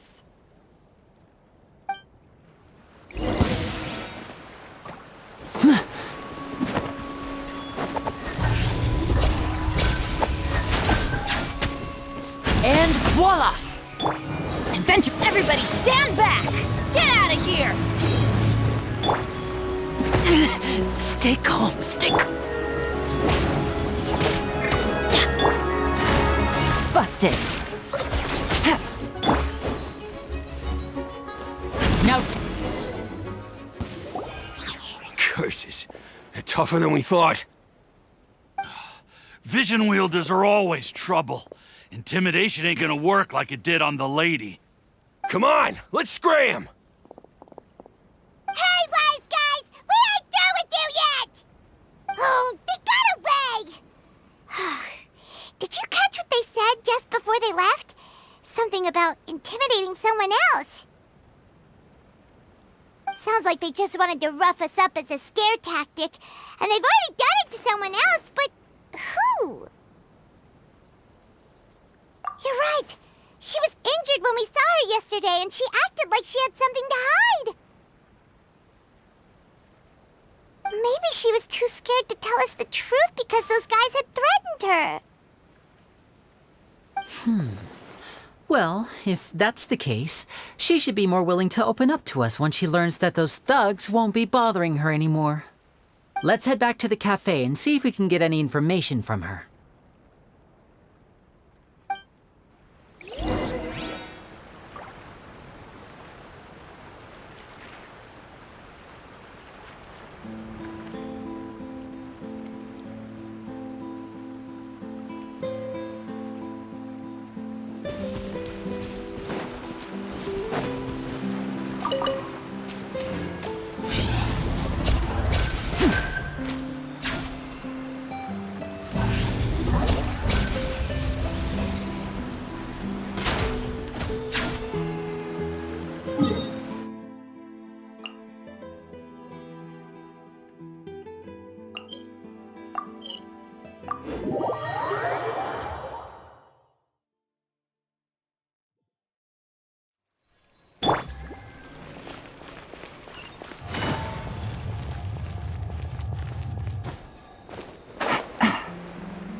Gemma?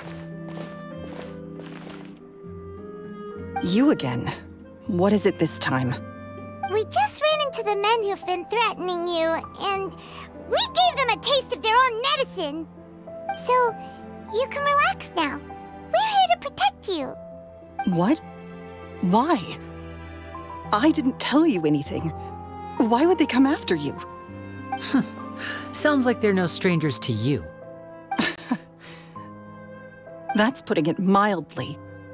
I know them all too well, and I hate them with every fiber of my being. It's been 10 long years, and still every time I try to look into Caesar's death, they show up and warn me not to do anything stupid. How do I know I can trust you?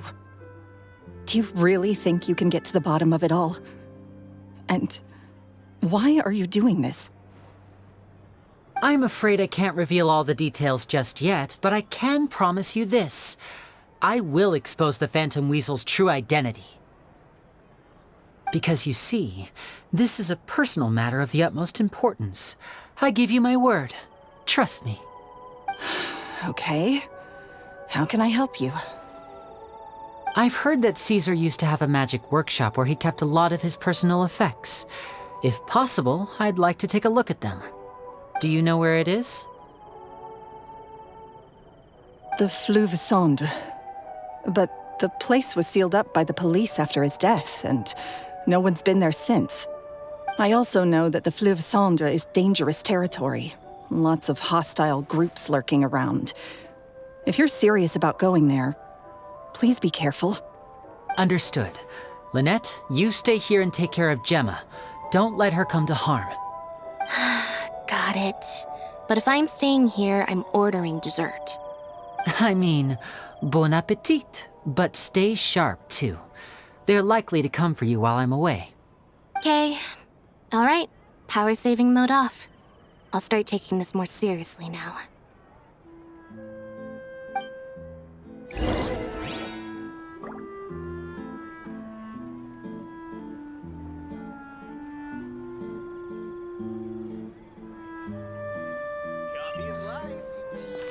Just keeps getting more bitter.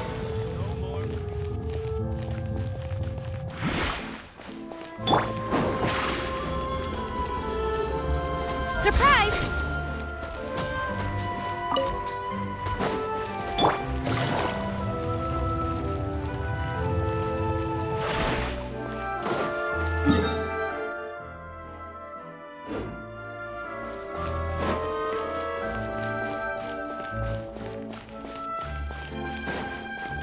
Take it easy.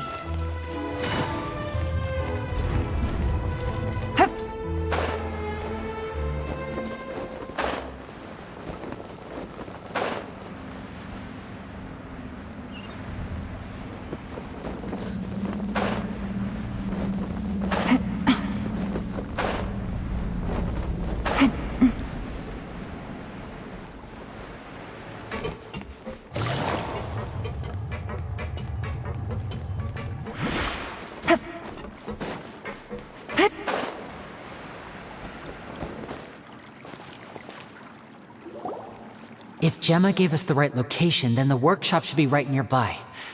Huh. Looks like these boxes are blocking the entrance. Let's shift them away first. There we go. It should be just down here.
Caesar's workshop. Nothing suspicious here, just normal magic props. Let's head in further.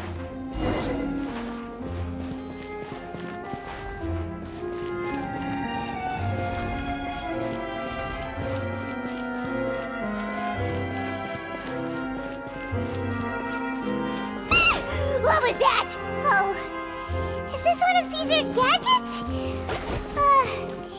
Guess we must have triggered some sort of device.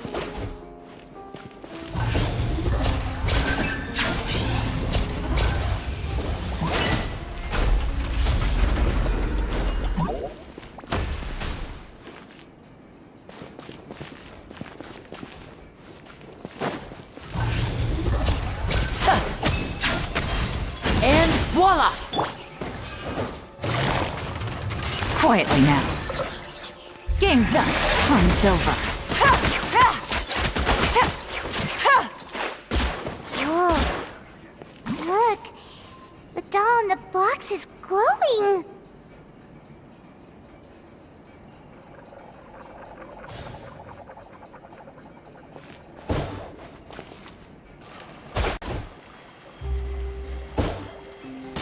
There's something written on the card on this doll. What?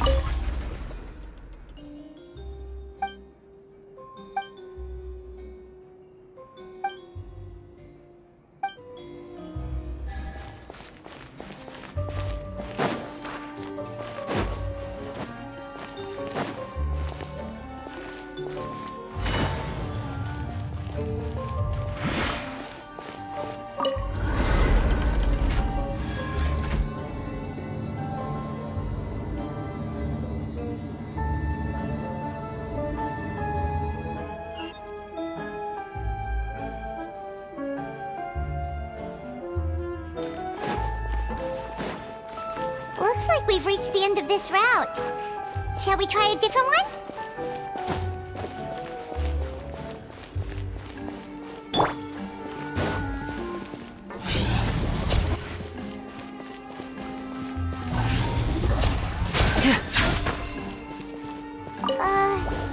These magic boxes are moving.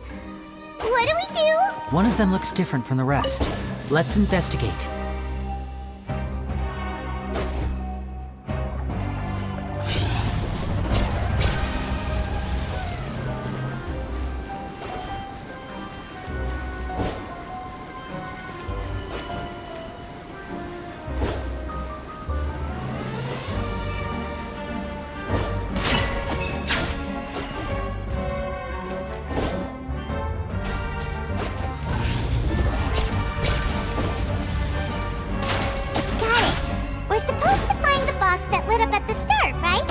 Should be another wish list inside. Let's keep trying.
That's weird. Have we reached the end already? There's nothing here. Maybe this was a wasted trip.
This place seems a little too ordinary for a magician's workshop.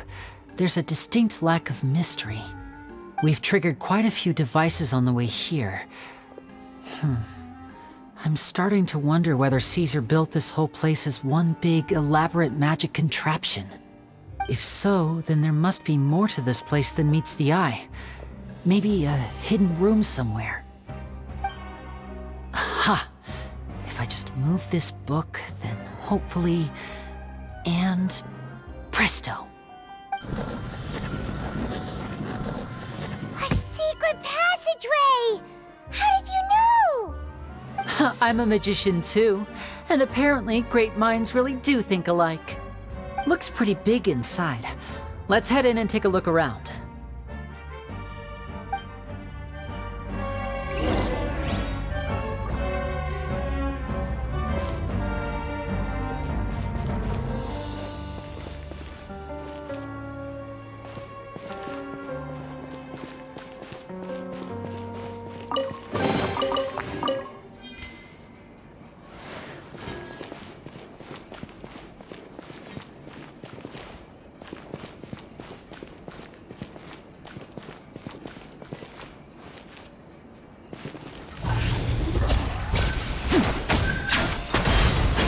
Right. Teamwork is dreamwork! Huh? Gotcha.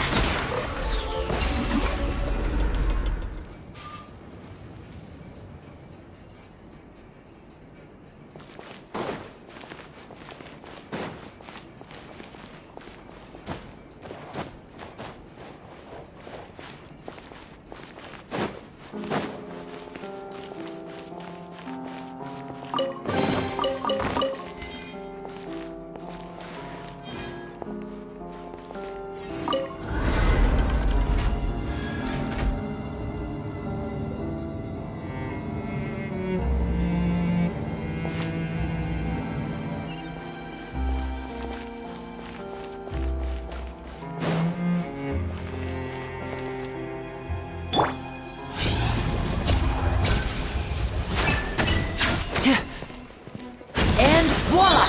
Everybody stand back! Let's light it up! Things are about to get dicey.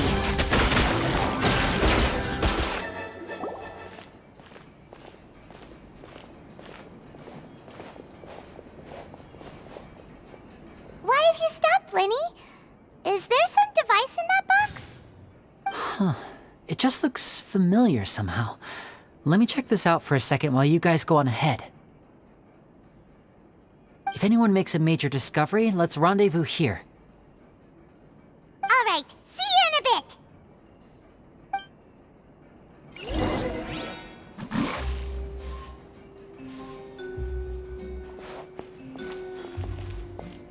The placement of this device in...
Seems like we can't step on the same tile twice.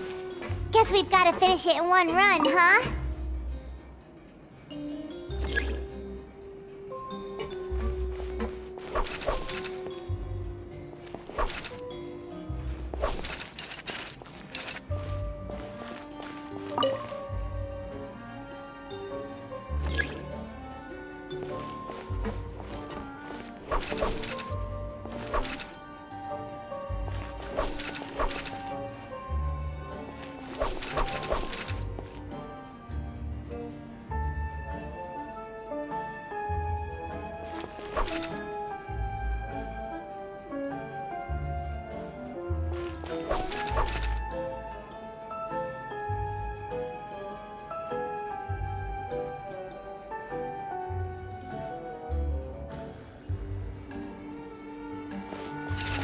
Take it easy.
Wow!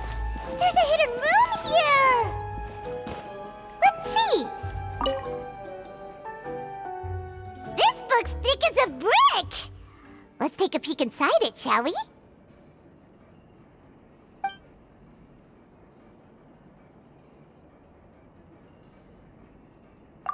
At one of my shows a few days ago, a child asked me how I pulled candy out of my hat. As a joke, I told the kid that the hat has a built-in wish-granting machine. Next thing I know, today a whole bunch of kids were pestering me to pull all sorts of things out of the hat. So I told them another white lie. The machine needs time to power up, but in the meantime, you can write your wishes down. Well, they took me up on that offer, enthusiastically. As I write this, I've only just got back from running around all over town, buying the things they wanted. Boy, are my legs sore. I wound up saving very little this month, but that's not a major issue. I now have a bigger problem. How am I going to hide all these things inside my hat?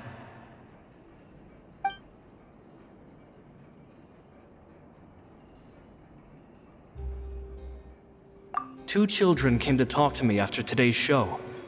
I don't know why they were out on their own. They looked much too young to be unsupervised. I do hope they got home safely.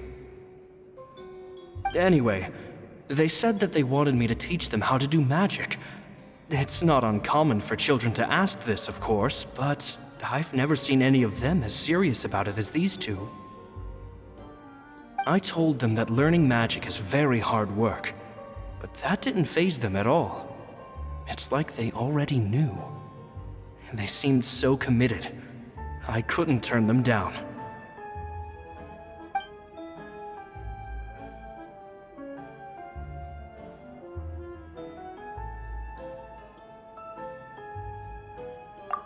Seems like something's bothering Lorenzo lately, but he won't open up to me about it. Surely he's not upset that I agreed to teach those two children.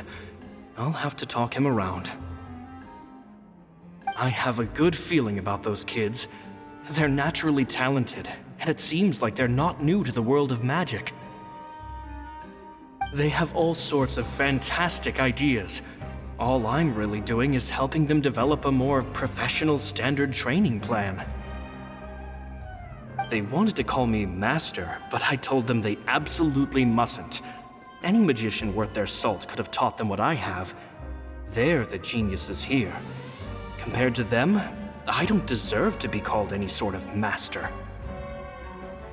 With time, I have no doubt that they could become far greater magicians than I. My only concern is why they're so mature for their age. I fear they've had to grow up too fast. I don't dare to imagine what they must have been through. Gemma thinks so too. She doesn't like being around them. Says that their eyes are too piercing. They don't bother me, but then again, I've never been the sharpest tool in the shed.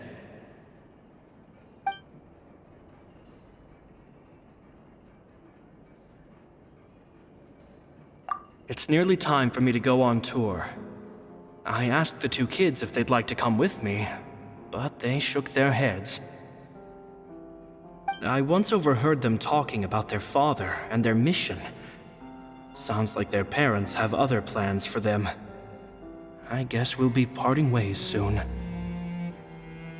It's only been 10 days since I first met them, but I think that I've gotten a feel for their personalities now. They're very tough, but also very cautious, and they trust no one but each other. This, I fear, is not a good habit to have. They hide things from me too. For example, when I asked them where they live and why they wanted to learn magic, they lied. That's the thing about children. Whenever they're trying to cover something up, it always shows somehow. I can sense that their lives have been hard, possibly even dangerous too. They're not like other children. It's a shame that I can't do more to help them. After thinking things over, I decided to tell them a bit about how I see the world. It's full of lies and falsehoods, and that is why we must find our own truth. P.S. I hope they won't find my nagging annoying. Children are so opinionated nowadays. Will it do them more harm than good for someone they've only known 10 days to lecture them like that? P.P.S. Maybe I'm overthinking this. Children aren't interested in grand philosophies. It probably just went in one ear and out the other. I bet they've already forgotten every word I said. Oh, Caesar, Caesar. Just mind your own business next time.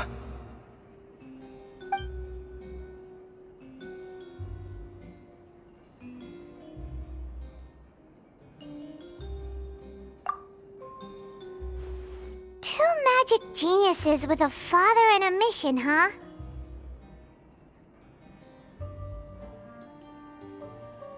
Sounds a lot like he was writing about Linny and Lynette, don't you think? So did they meet Caesar when they were kids? Let's go ask Linny!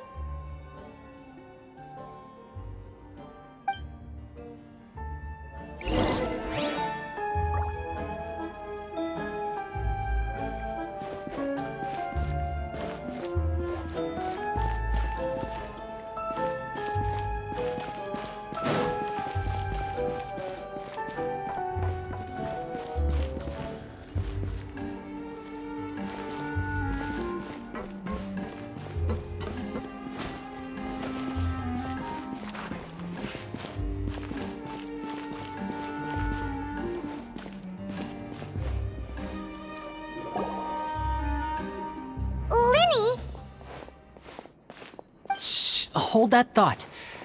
as I expected, there's a lot of fishy things going on in this place. Fishy? Uh-oh, what have you found? All in good time. Before we go over our new leads, I want to tell you how a high-altitude escape is performed. First, the magician slots themselves into a magic box in full view of the audience. The box is then suspended high in the air, and a short while later, the base automatically opens. At this point, a dummy will fall out of the box, but it looks real enough to grab the audience's attention, and they start wailing and screaming. Meanwhile, the real magician, who has by now blended into the crowd, waits for a good moment to make their appearance and put on a hysterical performance. Oh no! Is that me? Did I just fall to my death? Very vivid description. Paimon can really picture it. And then what? The audience's gaze then turns to the magician, and by the time they realize what's happened, the dummy has vanished, as if everything that just happened was some sort of shared illusion. Of course, that's just how I think the process should work, theoretically speaking.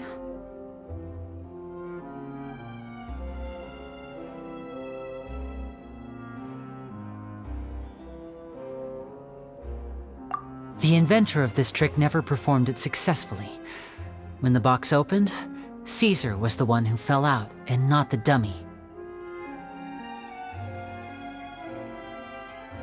He fell right to the ground from the highest point of the opera house. No one could hope to survive that fall, not without a vision at least. And no one else has ever attempted this trick since. My understanding of how it works is just based on what I could gather from his notes and the relevant gadgets here in his workshop. So Caesar's famous high-altitude escape has never been done, huh? Paimon was about to say how cool it would have been to see it in person, but if it's that dangerous, it's probably for the best that no one else tries to do it. Wait a second. So if a dummy's supposed to drop out of the box, then where does the real magician go? How does he get out? Glad you asked. That brings us to the secret of said box. This box right here is the one that Caesar constructed himself to use in the performance, and it's not as simple as it looks. Inside, there's a device that only the magician himself would know about. Once the magician's inside and the box is lifted up into the air, the audience's view of the box is fixed at a certain angle. From where they're standing, they have a clear view of the front, sides, and bottom, but the back and the top are now no longer visible. At this point, the magician presses a button inside the box, opening a secret door out of view. He then escapes through this trap door onto the opera house roof, waits for the dummy to fall and distract the audience, and quietly returns to ground level. That's way simpler than Paimon imagined. Even Paimon could probably do it. Well, there's a little more to it than that, of course. The hardest part of this trick is controlling the audience's mood and reactions. That takes an exceptional degree of showmanship. There's the falling dummy, the miraculous reappearance, the pompous performing. Maybe the magician would even have themselves tied up before it begins to strengthen the impression that there's no escape. Many days and nights of careful research and painstaking practice would have gone into this, all culminating in a performance just a few minutes long, but one that still manages to transform the shock and grief of a tragic accident to the joy and laughter of a mesmerizing magic trick. Caesar was a highly accomplished magician, but unfortunately, even he didn't manage to pull it off. So, how did it go so wrong? You said you found some fishy stuff here. Have you figured out what really happened?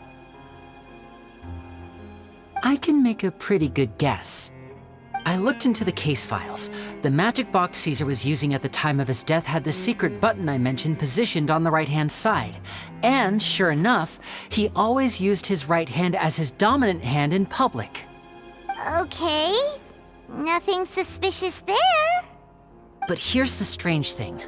Most of the devices in this workshop have the mechanism on the left-hand side, including this box right here, which leads me to believe that Caesar was in fact left-handed.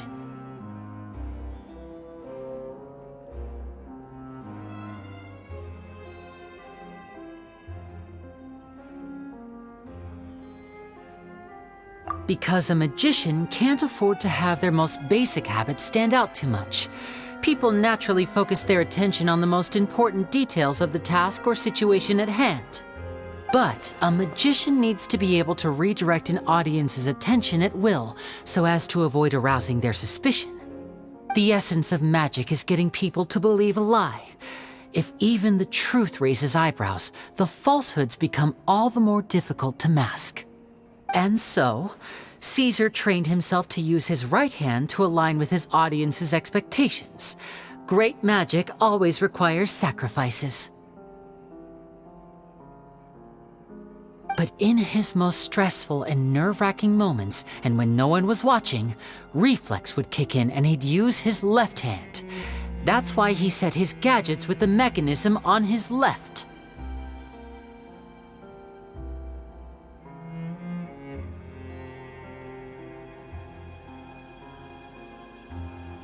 Exactly. I think that's likely what happened. Caesar would have been under a lot of time pressure during the escape. He'd have had mere seconds to open the hidden compartment, retrieve the dummy, then open the secret door and make a swift escape. But I'm sure he was confident. He would have rehearsed countless times to the point where it was second nature. He'd barely need to think about what he was doing because muscle memory would guide him through. So he opened the compartment, took out the dummy, checked everything was in order, and then went to leave. With his left hand, he reached for the button, and suddenly, his heart skipped a beat. It wasn't there. Much like when you reach for your keys but find your pocket empty, his mind needed a moment to process what was going on. Instinctively, his left hand would keep feeling around for the missing button, maybe for another second or two, until the bottom of the box gave way. With the stakes being as high as they were, just a 2-second delay cost him everything. The authorities would find nothing suspicious and conclude that his death was due to his own error. When in reality, someone switched the boxes, and they did it to murder him. But how would they be able to make the switch without being noticed? That would be difficult to pull off, no? It would have to have been someone who knew that he was left-handed and who could move his props around without arousing suspicion. Someone who was always by his side. Isn't that right, Lorenzo? You just couldn't let sleeping dogs lie, could you? There's not a lot of people who'd go to all this trouble for some magician who died 10 years ago. I didn't want to have to do this, you know. Silencing you the hard way just creates more problems for me to deal with. But I gave you your chance. I hoped you'd do what's good for you and back off like the lady, but you disappoint me. You mean Gemma? So you are the one who's been threatening her! Yes, although however stubborn she might be, she was never much of a liability. But you people, you never even knew him, but for some reason you just wouldn't drop it. Which is why you can't leave this place alive. Take them out, and make it quick. Do your worst!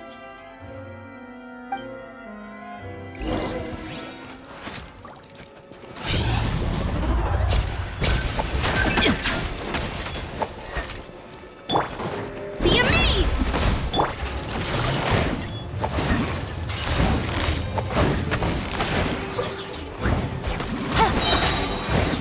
Here comes the catch.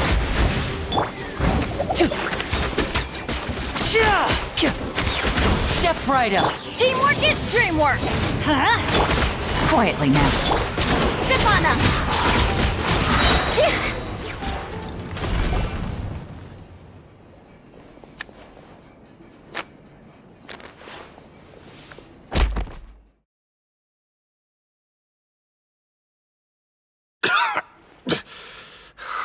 You kids are tougher than you look.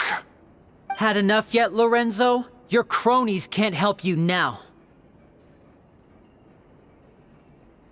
I think it's high time you started talking, and what I'd really like to know is, why did you murder Caesar? If I had a Mora for every time you said that man's name. Of course you idolized Caesar, everyone else did. But I was the real genius magician. Me!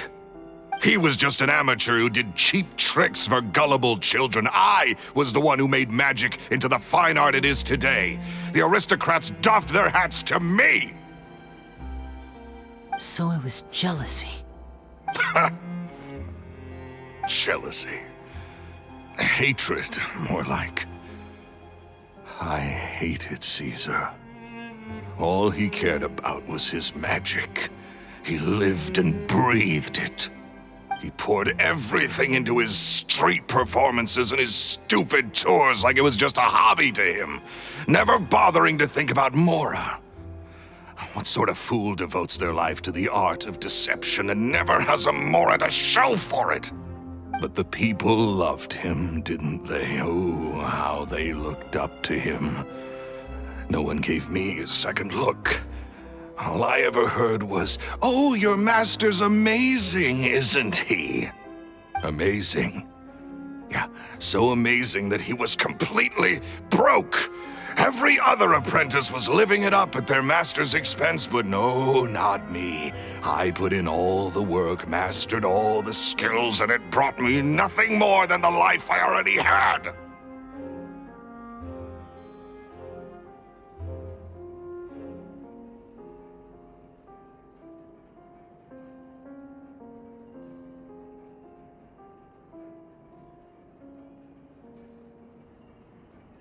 He forbade me from using magic to trick people out of their Mora. There was nothing he hated more than that. And with his reputation in Fontaine, it was too risky for me to go it alone. As long as he was alive, if I dabbled in my own brand of money-making magic, he would expose me and it would destroy me. I had to kill him. There was no other way. He had to go. And this was your only motive? It was reason enough. What other motive would I need? Well, I was under the impression that there might have been other factors at play. For instance, maybe you were in love with Gemma, but she was engaged to Caesar. In love with Gemma? Don't be ridiculous. Guess I was wrong about that then. Next question. Are you the Phantom Weasel? I am. Caesar was so strict with me. He insisted that his way was the right way, that the sole purpose of magic was to bring joy to the world. I never bought into any of that. I was more interested in the practical value of magic. Sure enough, it helped me fill my pockets with all kinds of valuable treasures.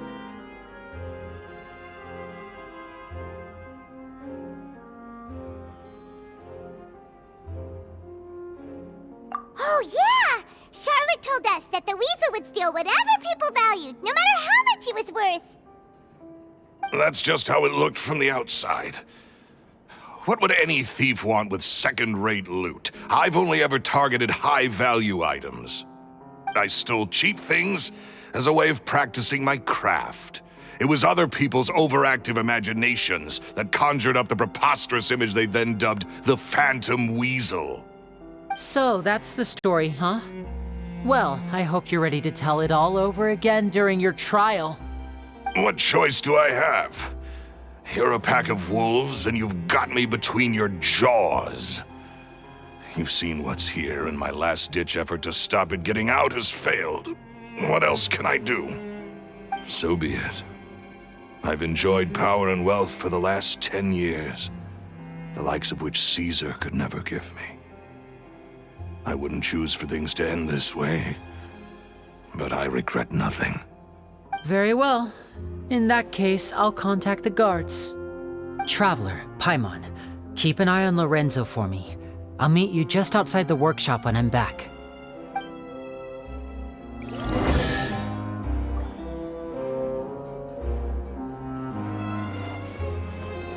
At least I can finally stop looking.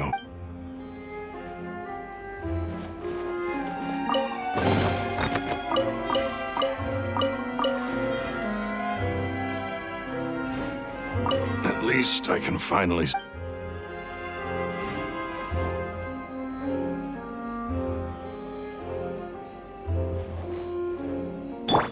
Let's light it up!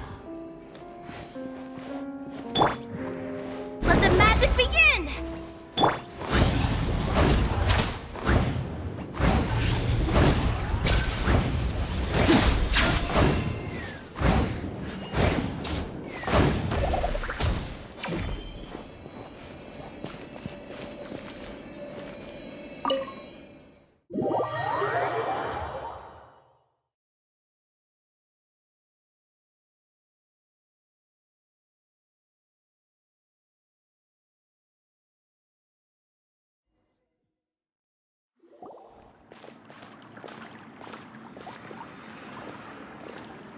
Lily has told me the whole story.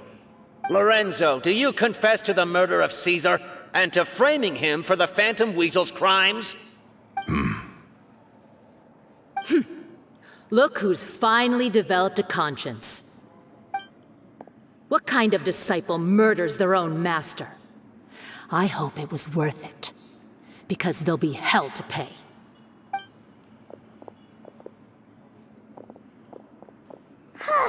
Looks like it's all over. What should we do next, Lenny? Should we start preparing for your show? Let me think. Let's rendezvous with Lynette and Gemma first. With Lorenzo in custody, Gemma will no longer have to fear for her safety. Good point. We should go tell Gemma the good news right away. It'll give her some peace of mind for sure.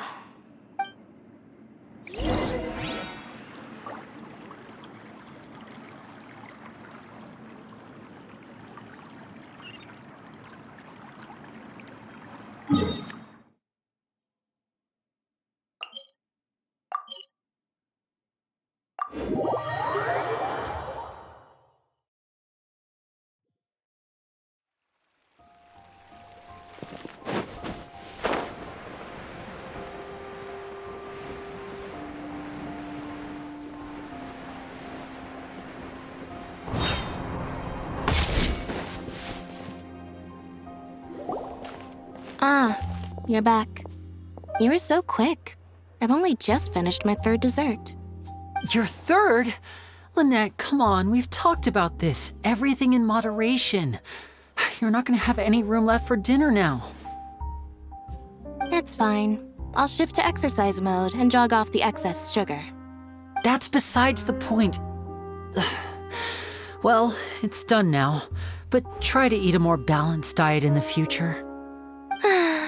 Point taken. Did everything go okay? Of course! Lorenzo was no match for us. The guards are taking him into custody as we speak. Gosh, that's amazing. I'm sorry, I still didn't know if I could trust you, but now it seems I can. I had my suspicions about Lorenzo, but I... It's okay, we understand. He did threaten you. Paimon would find it hard to trust strangers in your position too. But you don't need to be scared anymore. Everything's gonna be okay. Sorry. Sorry. My emotions are all over the place right now. I've been waiting for this day to come for so long. I always wanted to report Lorenzo. He took all of Caesar's property, which I found suspicious, but I had people watching me all the time, so I couldn't risk looking into it. I was so afraid. I was scared he'd do something terrible to me, and then no one would be left to visit Caesar's grave. So I never had the courage to speak out. Thank you all. Truly. Thank you so much.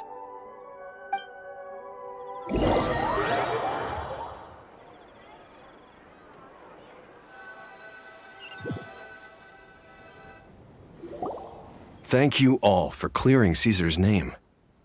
I never would have guessed that Lorenzo was the real Phantom Weasel. He never showed any signs that there were problems between him and Caesar in public. From the outside, it looked like they got along great. And to think that lowlife's been living life to the fullest all this time while Caesar's name was getting dragged through the mud. It's a travesty. At least his soul can finally rest in peace now, thanks to your efforts.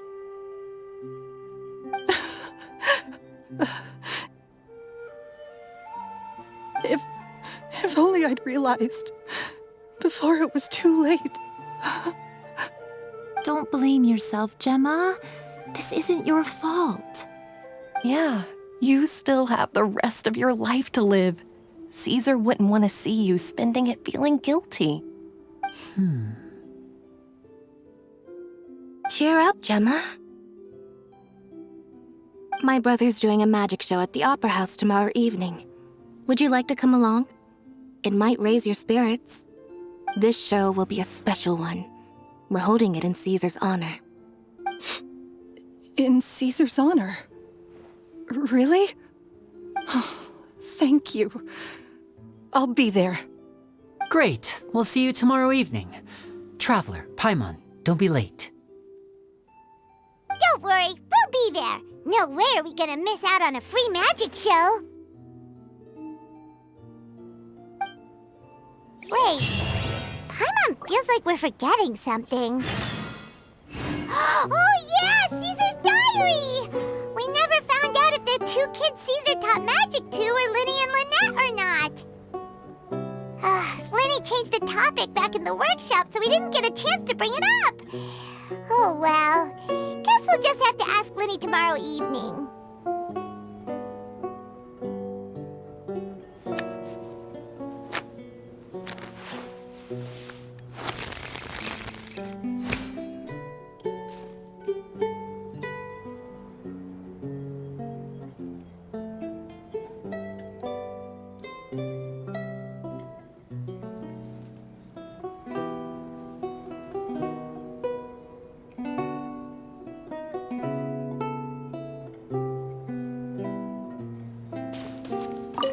I've spoken many choice words about Caesar over the years. I'm so ashamed of myself now. He was such a good man.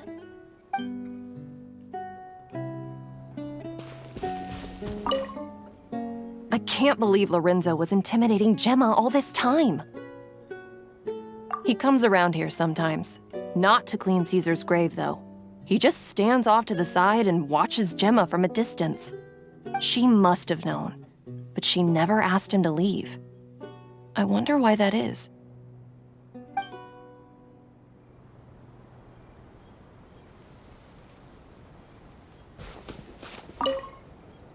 It may take some time, but Caesar's reputation will be restored now that the real culprit has been captured. Looks like Gemma chose a good man after all.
Surprise!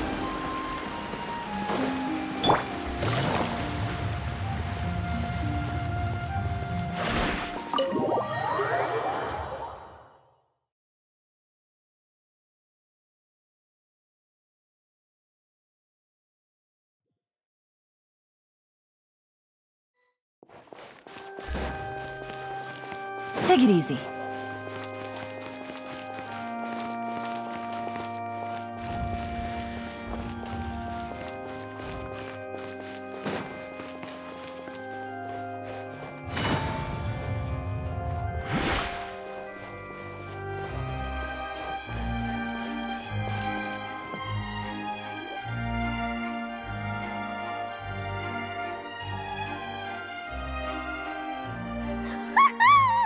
Paimon's excited to see another of Linny's magic shows!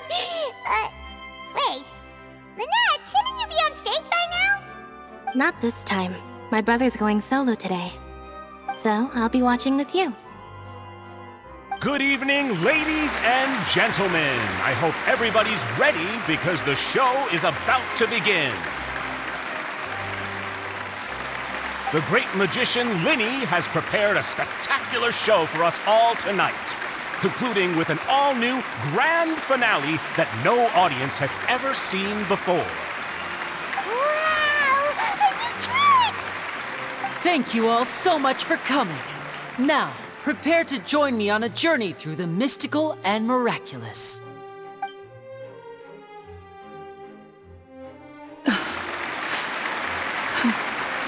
Exciting stuff, isn't it? Yes, it's just... It reminds me of him.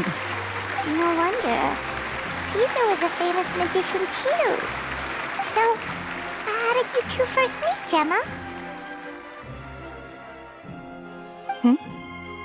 Well, I was out on the street once, and I saw him performing for little children. Children love magic, because they're willing to believe in things that can't be rationally explained. Caesar had this amazing way of bringing them into a dreamlike world. And somehow, I felt drawn to him too. So I went up and asked him to do a trick for me.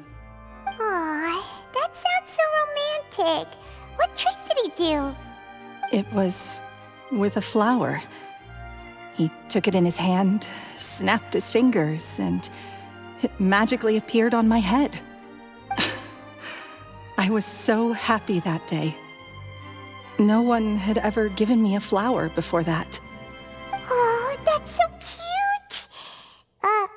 Actually, now that you mention it, Linny's done that one before. Is that right? Then I suppose he's a romantic at heart, just like Caesar. So let's treasure the time we have with him. After all, you never know when the people dearest to you might be gone. That's right. It's all over now. Paimon doesn't really know how to comfort you, but at the very least, no one's gonna be intimidating you from now on. You can breathe easy at last, right? Right. Yes, you can breathe easy now, Phantom Weasel. See? Even Lynette says... Wait, what? The Phantom Weasel? Lorenzo escaped? Where is he? What do you mean, Phantom Weasel? As Linny once said, a performer's job is to commit fully to their role and put on a flawless performance for their audience. But once the bag of tricks is empty and the curtain falls, it's time to end the show. The spotlight is no place for someone with no more cards up their sleeve. It's been 10 years, Gemma. Aren't you tired of the grieving widow act? I think it's time to put an end to it. What are you talking about? Paimon doesn't like this riddle. Traveler, Paimon doesn't like where this is going. Come on, say something! Ladies and gentlemen, I hope you're all enjoying the performance so far. There will now be a brief intermission, after which Linny will perform the most electrifying act of tonight's show, the one we've all been waiting for. The final performance will take place outside of the Opera House, so please make your way outside in a calm and orderly fashion. The Phantom Weasel never did like public places, did they? Don't worry, this place will be quiet soon. Let's talk somewhere else for now.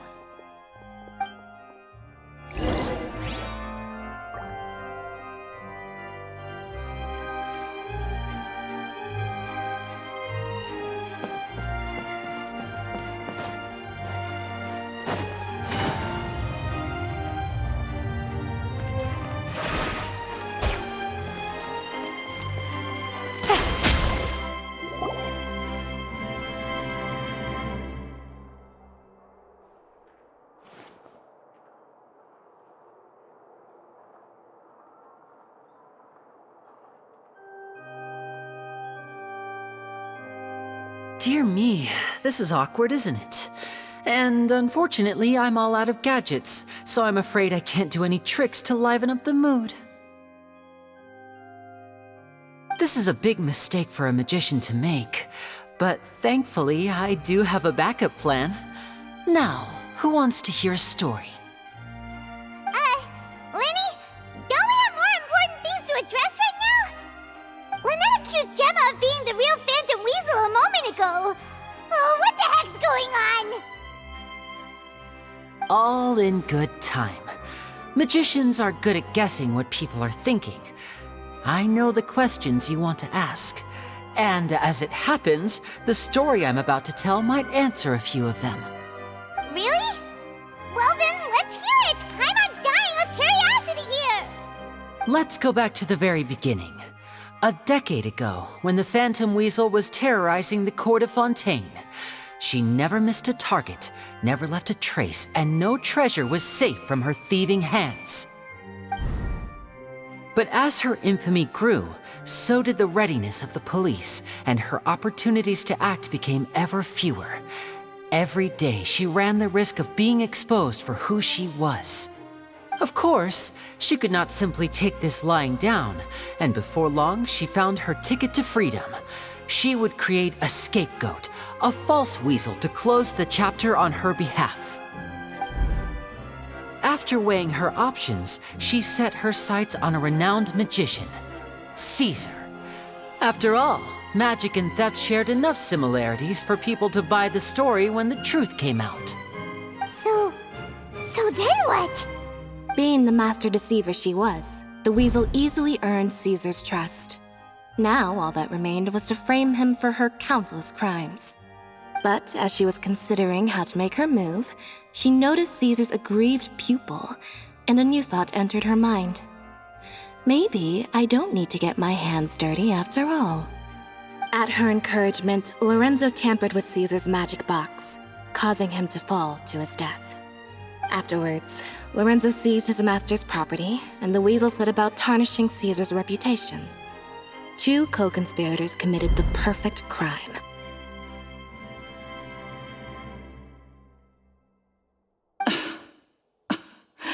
I've got to hand it to you. You're both exceptional storytellers. It's enough to make even me wonder whether there was really another mastermind behind all this, pulling the strings. But I just have one question. You seem to think that I am the villain in this tale. What's brought this on, Linny? Is it something that Lorenzo said? Don't worry, Lorenzo said nothing at all. But I never believed that he was the weasel, and in fact, my investigation only made me more certain of that. He was too forthcoming with his confession, as if there was something else he was trying to hide. How disappointing. So you'd sooner trust Lorenzo than me, even without a shred of evidence? A magician is an expert at playing the audience to get the result they want. And I have no doubt that you, Gemma, are equally talented in this regard.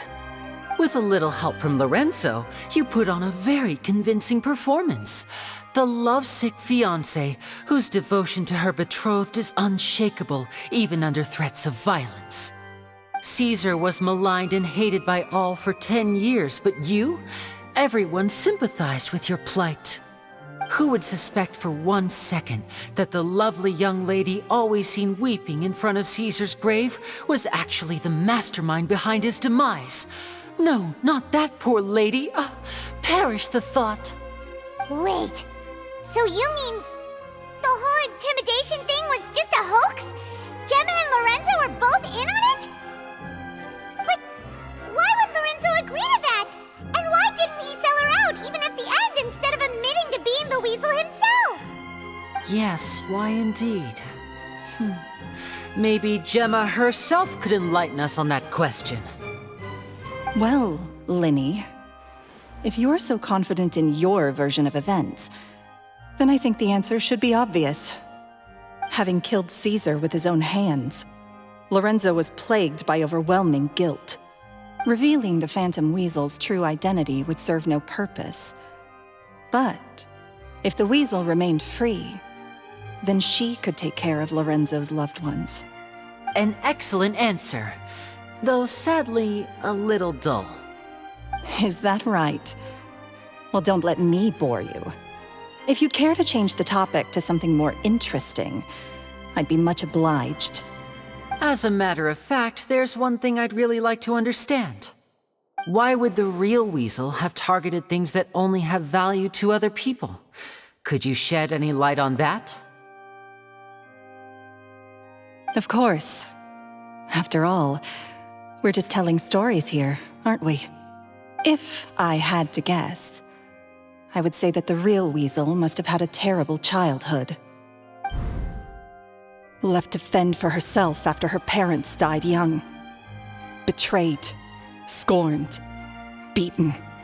She'd scrounge waste paper from garbage bins to draw on, using twigs and dirt for lack of ink and pen.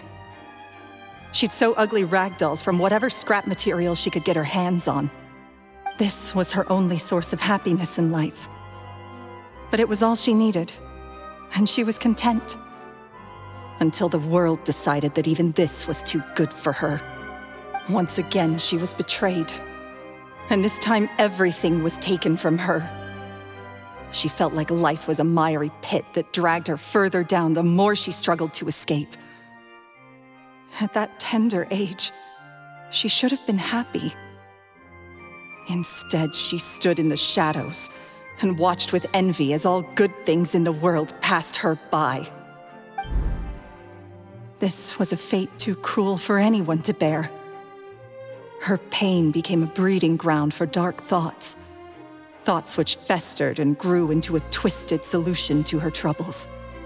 I detest the happiness of others, in all its forms alike. I will rob them of everything they hold to be good and true, and it will fill the void in my soul. That's some pretty heavy stuff. Now it all makes sense. Does this story satisfy you, Linny? Yes, it is quite to my tastes. Thank you for helping to clear up my confusion.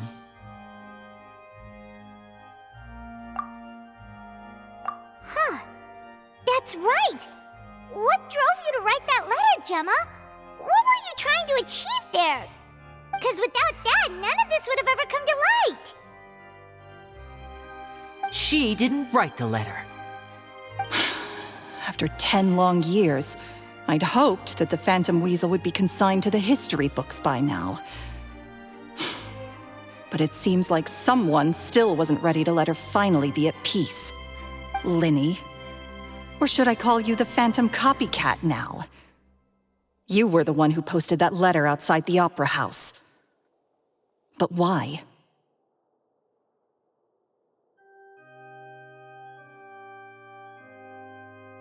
Very sharp, Phantom Weasel. Still as shrewd as ever.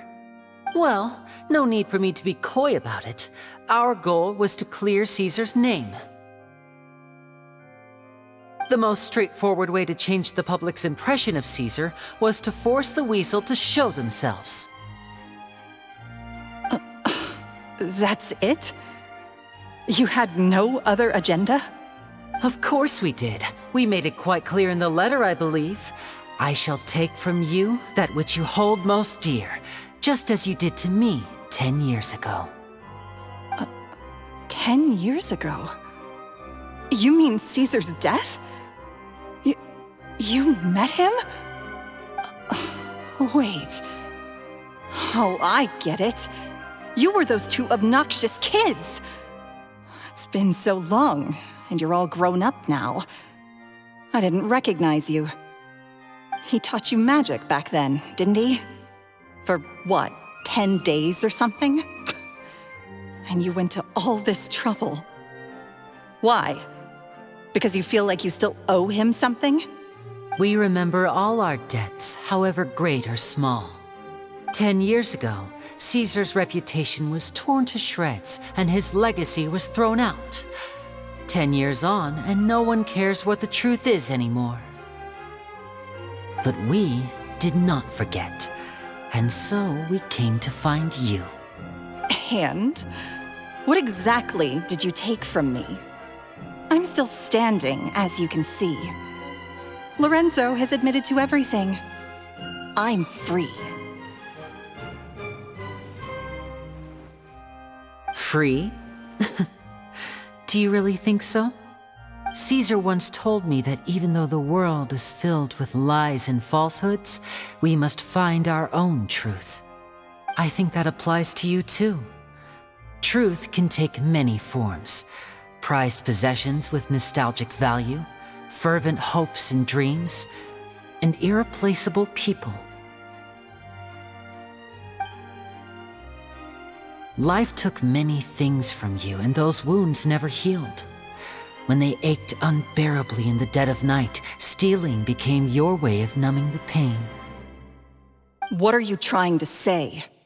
I'm saying that for the last 10 years, you've been living a rather uneventful life. Perhaps that's because you found something other than a life of crime to fill the hole? Back to Lorenzo for a second. He murdered his own master, played along with your act, and took pains to make sure any suspicion would be directed towards him. But what did he have to gain from all that? He knew who you were and the things you'd done, and despite that, he was willing to give everything up for your sake. He's the reason that you haven't felt the compulsion to steal in all these years. You're more than just accomplices in murder. You're the only real friends each other has. So I think you know, deep down, that he is the only truth you have in your life. But that truth is gone now, and I guarantee you, you'll never see it again.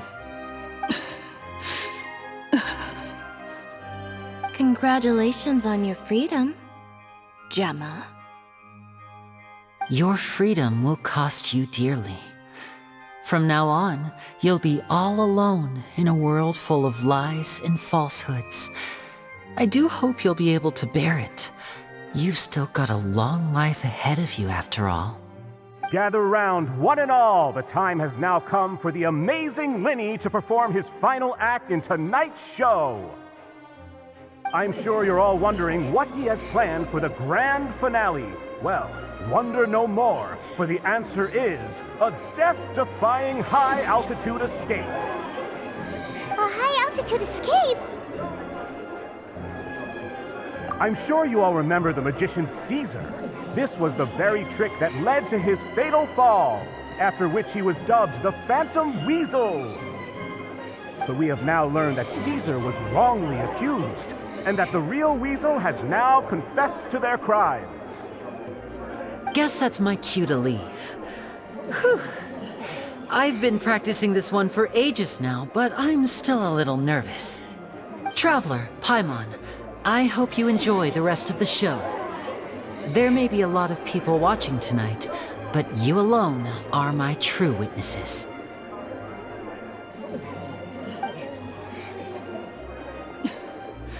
Lenny, wait. You two hid a lot from Caesar. He went to his grave without ever knowing your secrets. So what about now? Are you an open book? Or are you still the same as ever? You don't have to tell lies to end up isolated and alone. One day, you'll end up exactly where I am today. Maybe then you'll finally understand. You're wrong. I'm nothing like you.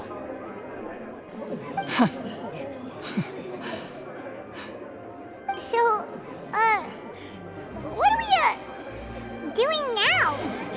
Like Linny said, when you're ready, let's head outside and watch the show.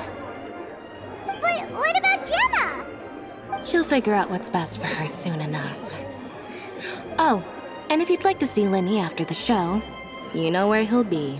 The usual haunt. All right. Well, let's go and watch Lenny's finale then. This trick's a pretty dangerous one, but he should be able to pull it off, right?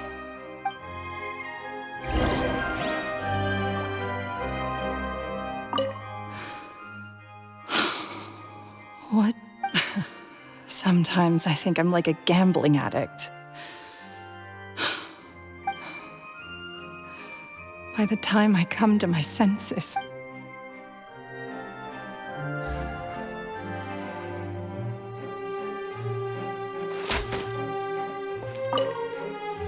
Magicians are not like thieves. Thieves only tear things apart. But good-hearted magicians, they put things back together.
Magic should be mysterious, surprising, and defy logic.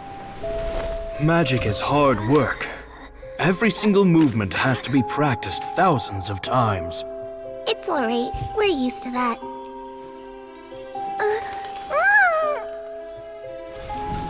We're sorry. You've taught us so much, but we can't tell you the whole truth. It's okay. Do you still remember what I told you? This world is full of lies and falsehoods. I only hope that one day you can find your own truth.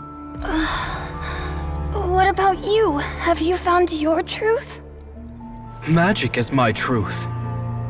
I want to perform a magic trick so great that people will always think of me when they talk about it. For a magician, what greater honor could there be? Look! Behold! Linny is sealed inside the box. Will he manage to escape?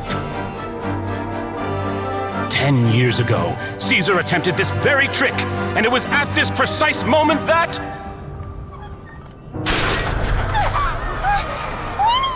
Watch out!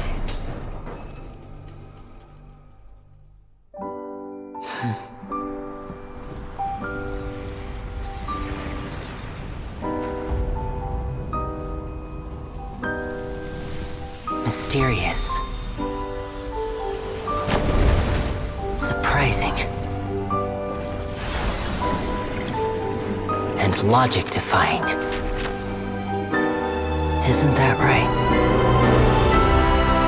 This honor belongs to you, Caesar.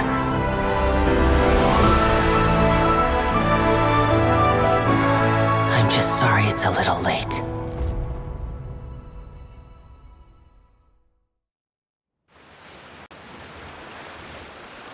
Did you see that? 1 minute he was falling, and the next, he turned into flowers. How could he possibly have done that? How mysterious. I didn't blink once. He just vanished, right in front of my eyes. What a heart-stopping magic show! This was really worth the trip. Caesar's name has finally been cleared, and Fontaine's new star magician Linny has fulfilled a wish on his behalf. Oh, I couldn't ask for a better grand finale. It will make a great headline for the Steambird tomorrow, even if I do say so myself. Looks like everyone really loved Linny's grand finale. Paimon doesn't see Linny anywhere. Where'd he go? Oh, Lynette said he'd be waiting for us at the usual hunt. But, where is that? Oh, you mean the one where Caesar's buried? Yeah, that's probably it. This whole magic show kinda seemed like Linny's way of saying goodbye to Caesar. So it makes sense that that's where he'd be afterward. Alright, let's go look for him there.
Paimon was scared to death when the chain broke, Paimon was sure something had gone horribly wrong.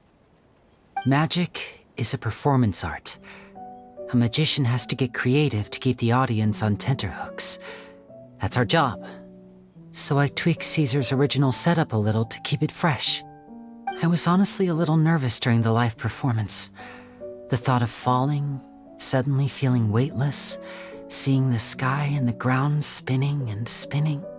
Sometimes, I can't help but wonder what Caesar thought in those final moments. Did he regret taking Gemma and Lorenzo on? Or did he believe that it was his own slip-up right until the end?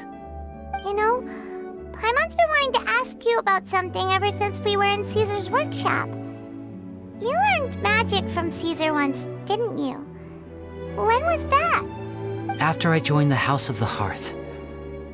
To be honest, Lynette and I had an agenda when we approached him. I told you about my past before, remember?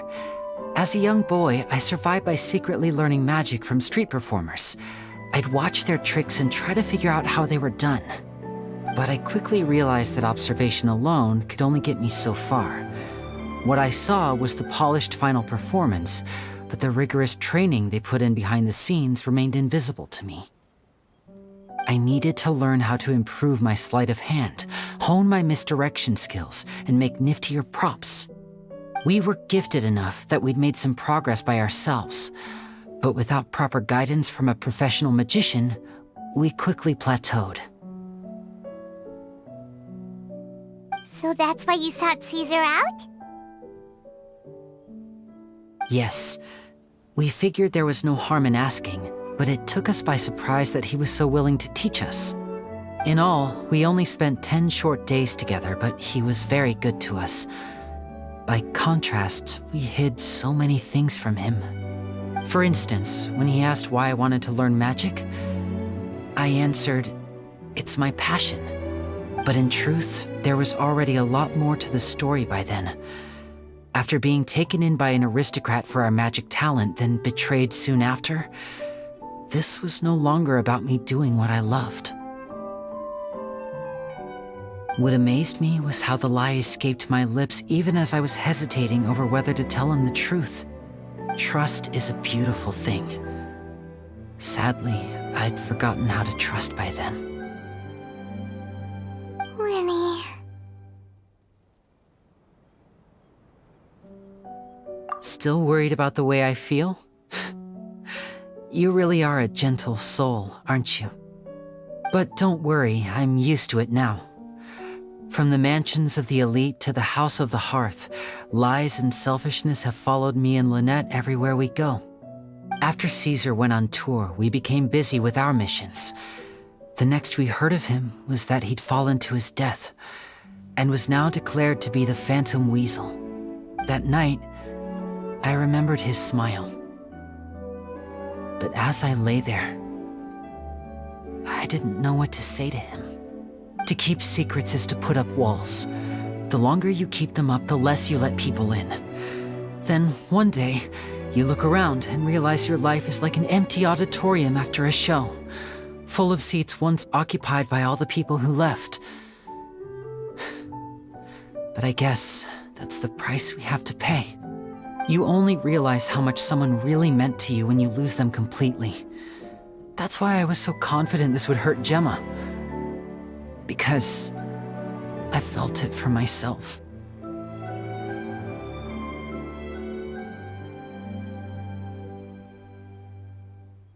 Yeah, cheer up, Winnie. We've had to say our fair share of goodbyes during our journey, too. But whatever happens, Paimon always believes in what tomorrow brings. Delicious food, fun toys, and the traveler by my side. Paimon just needs to focus on things like this, and all the unhappy stuff goes right out the window. You know, Traveler, doesn't that kinda make you Paimon's truth? Exactly. It's the same for me and Lynette. We are the truest thing each other has in the world, and nothing can replace that. Life has taken plenty from us, like it did from Gemma. But at least it left us with each other. That's what gave us the strength to get through the darkest days. That's why the darkness never consumed me and why it never will. Maybe we live in the shadows too, but we remember every precious ray of light that shines through. All right, time to lighten this conversation up a little. What did you think of the show tonight? Were you happy with it? It was amazing! Paimon just wishes we hadn't been so distracted with the Gemma situation. We spent most of our time in the Opera House just talking and pretty much missed the entire first half of the show. Winnie, could you do just one more trick for us? Whoa, that's a bit of a tall order, I'm afraid. The show's just finished, so my sleeves are decidedly card-free right now. Aw, come on! Surely you can think of something. The Lenny Paimon knows can do anything if he puts his mind to it. Oh, all right then. I'll give it a go, but only because it's you. Watch closely. I have a flower in my hand. You liar! There's nothing in your hand! We ain't going along with this! Huh?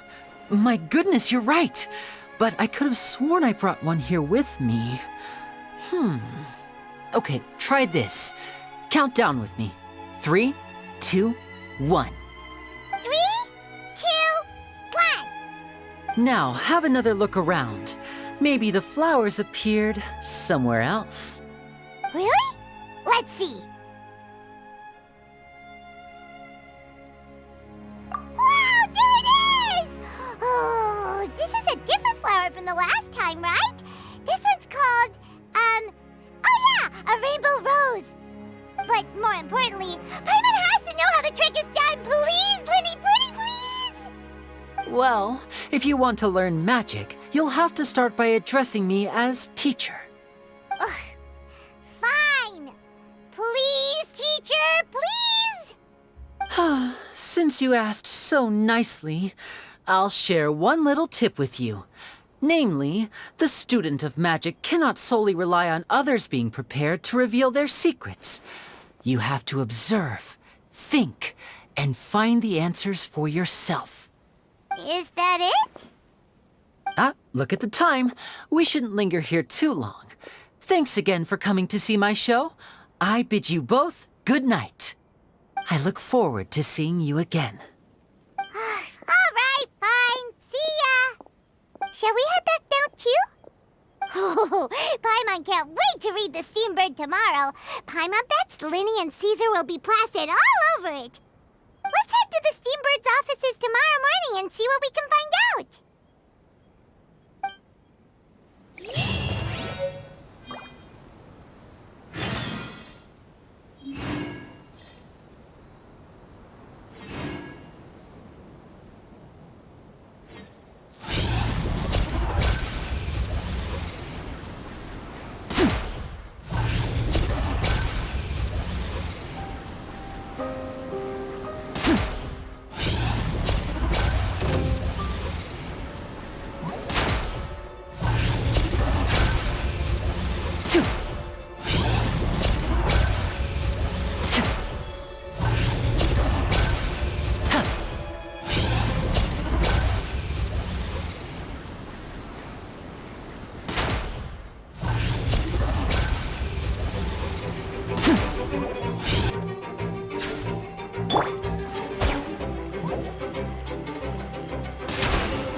Take it easy.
I'm very sorry, Charlotte, but my sister and I are quite busy today.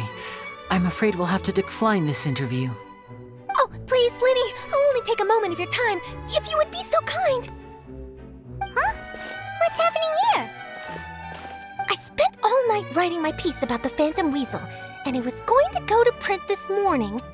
But just as dawn broke, I suddenly received news that Caesar's fiancée, Gemma, had contacted the guards and confessed to having been the real Phantom Weasel all along. That was quick. Hmm? Too late, bro. That was quick, you say? It sounds like I've got some catching up to do. Please, fill me in. Whoops. Aha! My instincts did not lead me astray. You do have something to hide. Gemma turning herself in must have something to do with Linny's performance last night. Maybe watching my high-altitude escape trick reminded her of a better time with Caesar, and she could no longer ignore the voice of her conscience. Huh. Okay, then. Wait, no, there must be more to it. If that's all it took for her to have a change of heart, how did it take her 10 whole years? Well...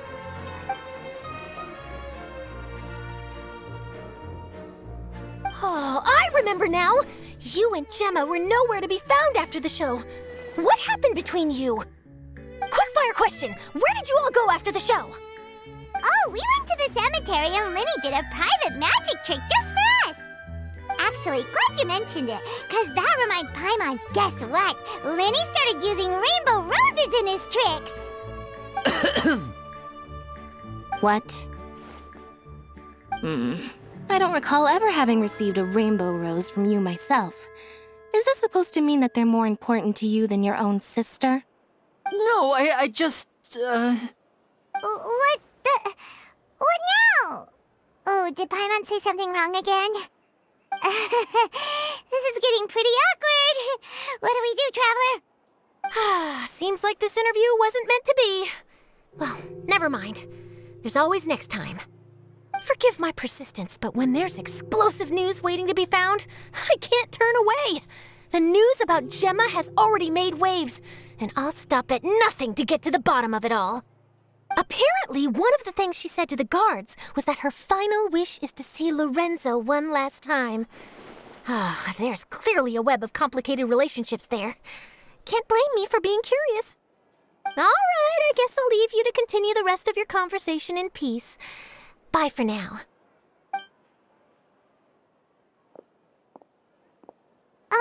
Lynette? Paimon didn't mean to... Don't worry, I wasn't angry. I was just trying to distract her. Oh, really? Oh, thank goodness. You scared Paimon there. Phew. You and me both, Paimon. You and me both. At least it did the job, right? Please, take good care of that rainbow rose. I'd be really upset if you lost it.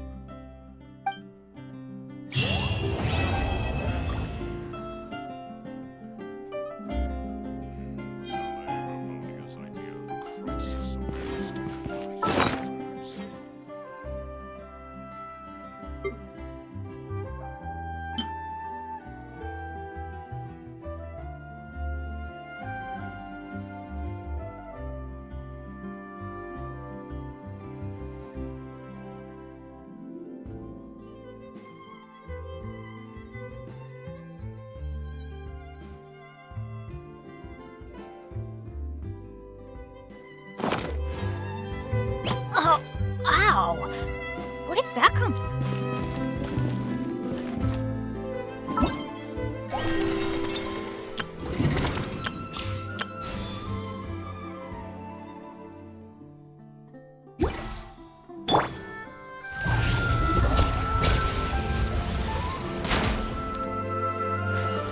I've never seen anything like it. I simply could not believe it. It should be fine. I'm sure it'll get resolved. His idea of crisis awareness defies words.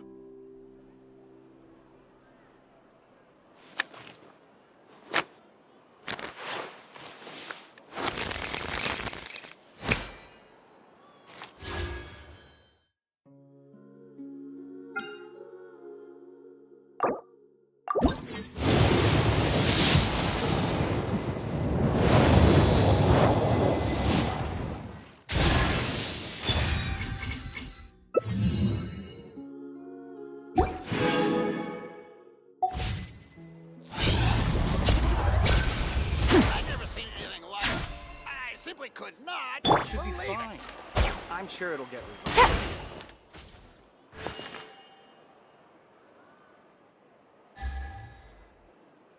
The Palais Mermonia's idea of crisis awareness defies words.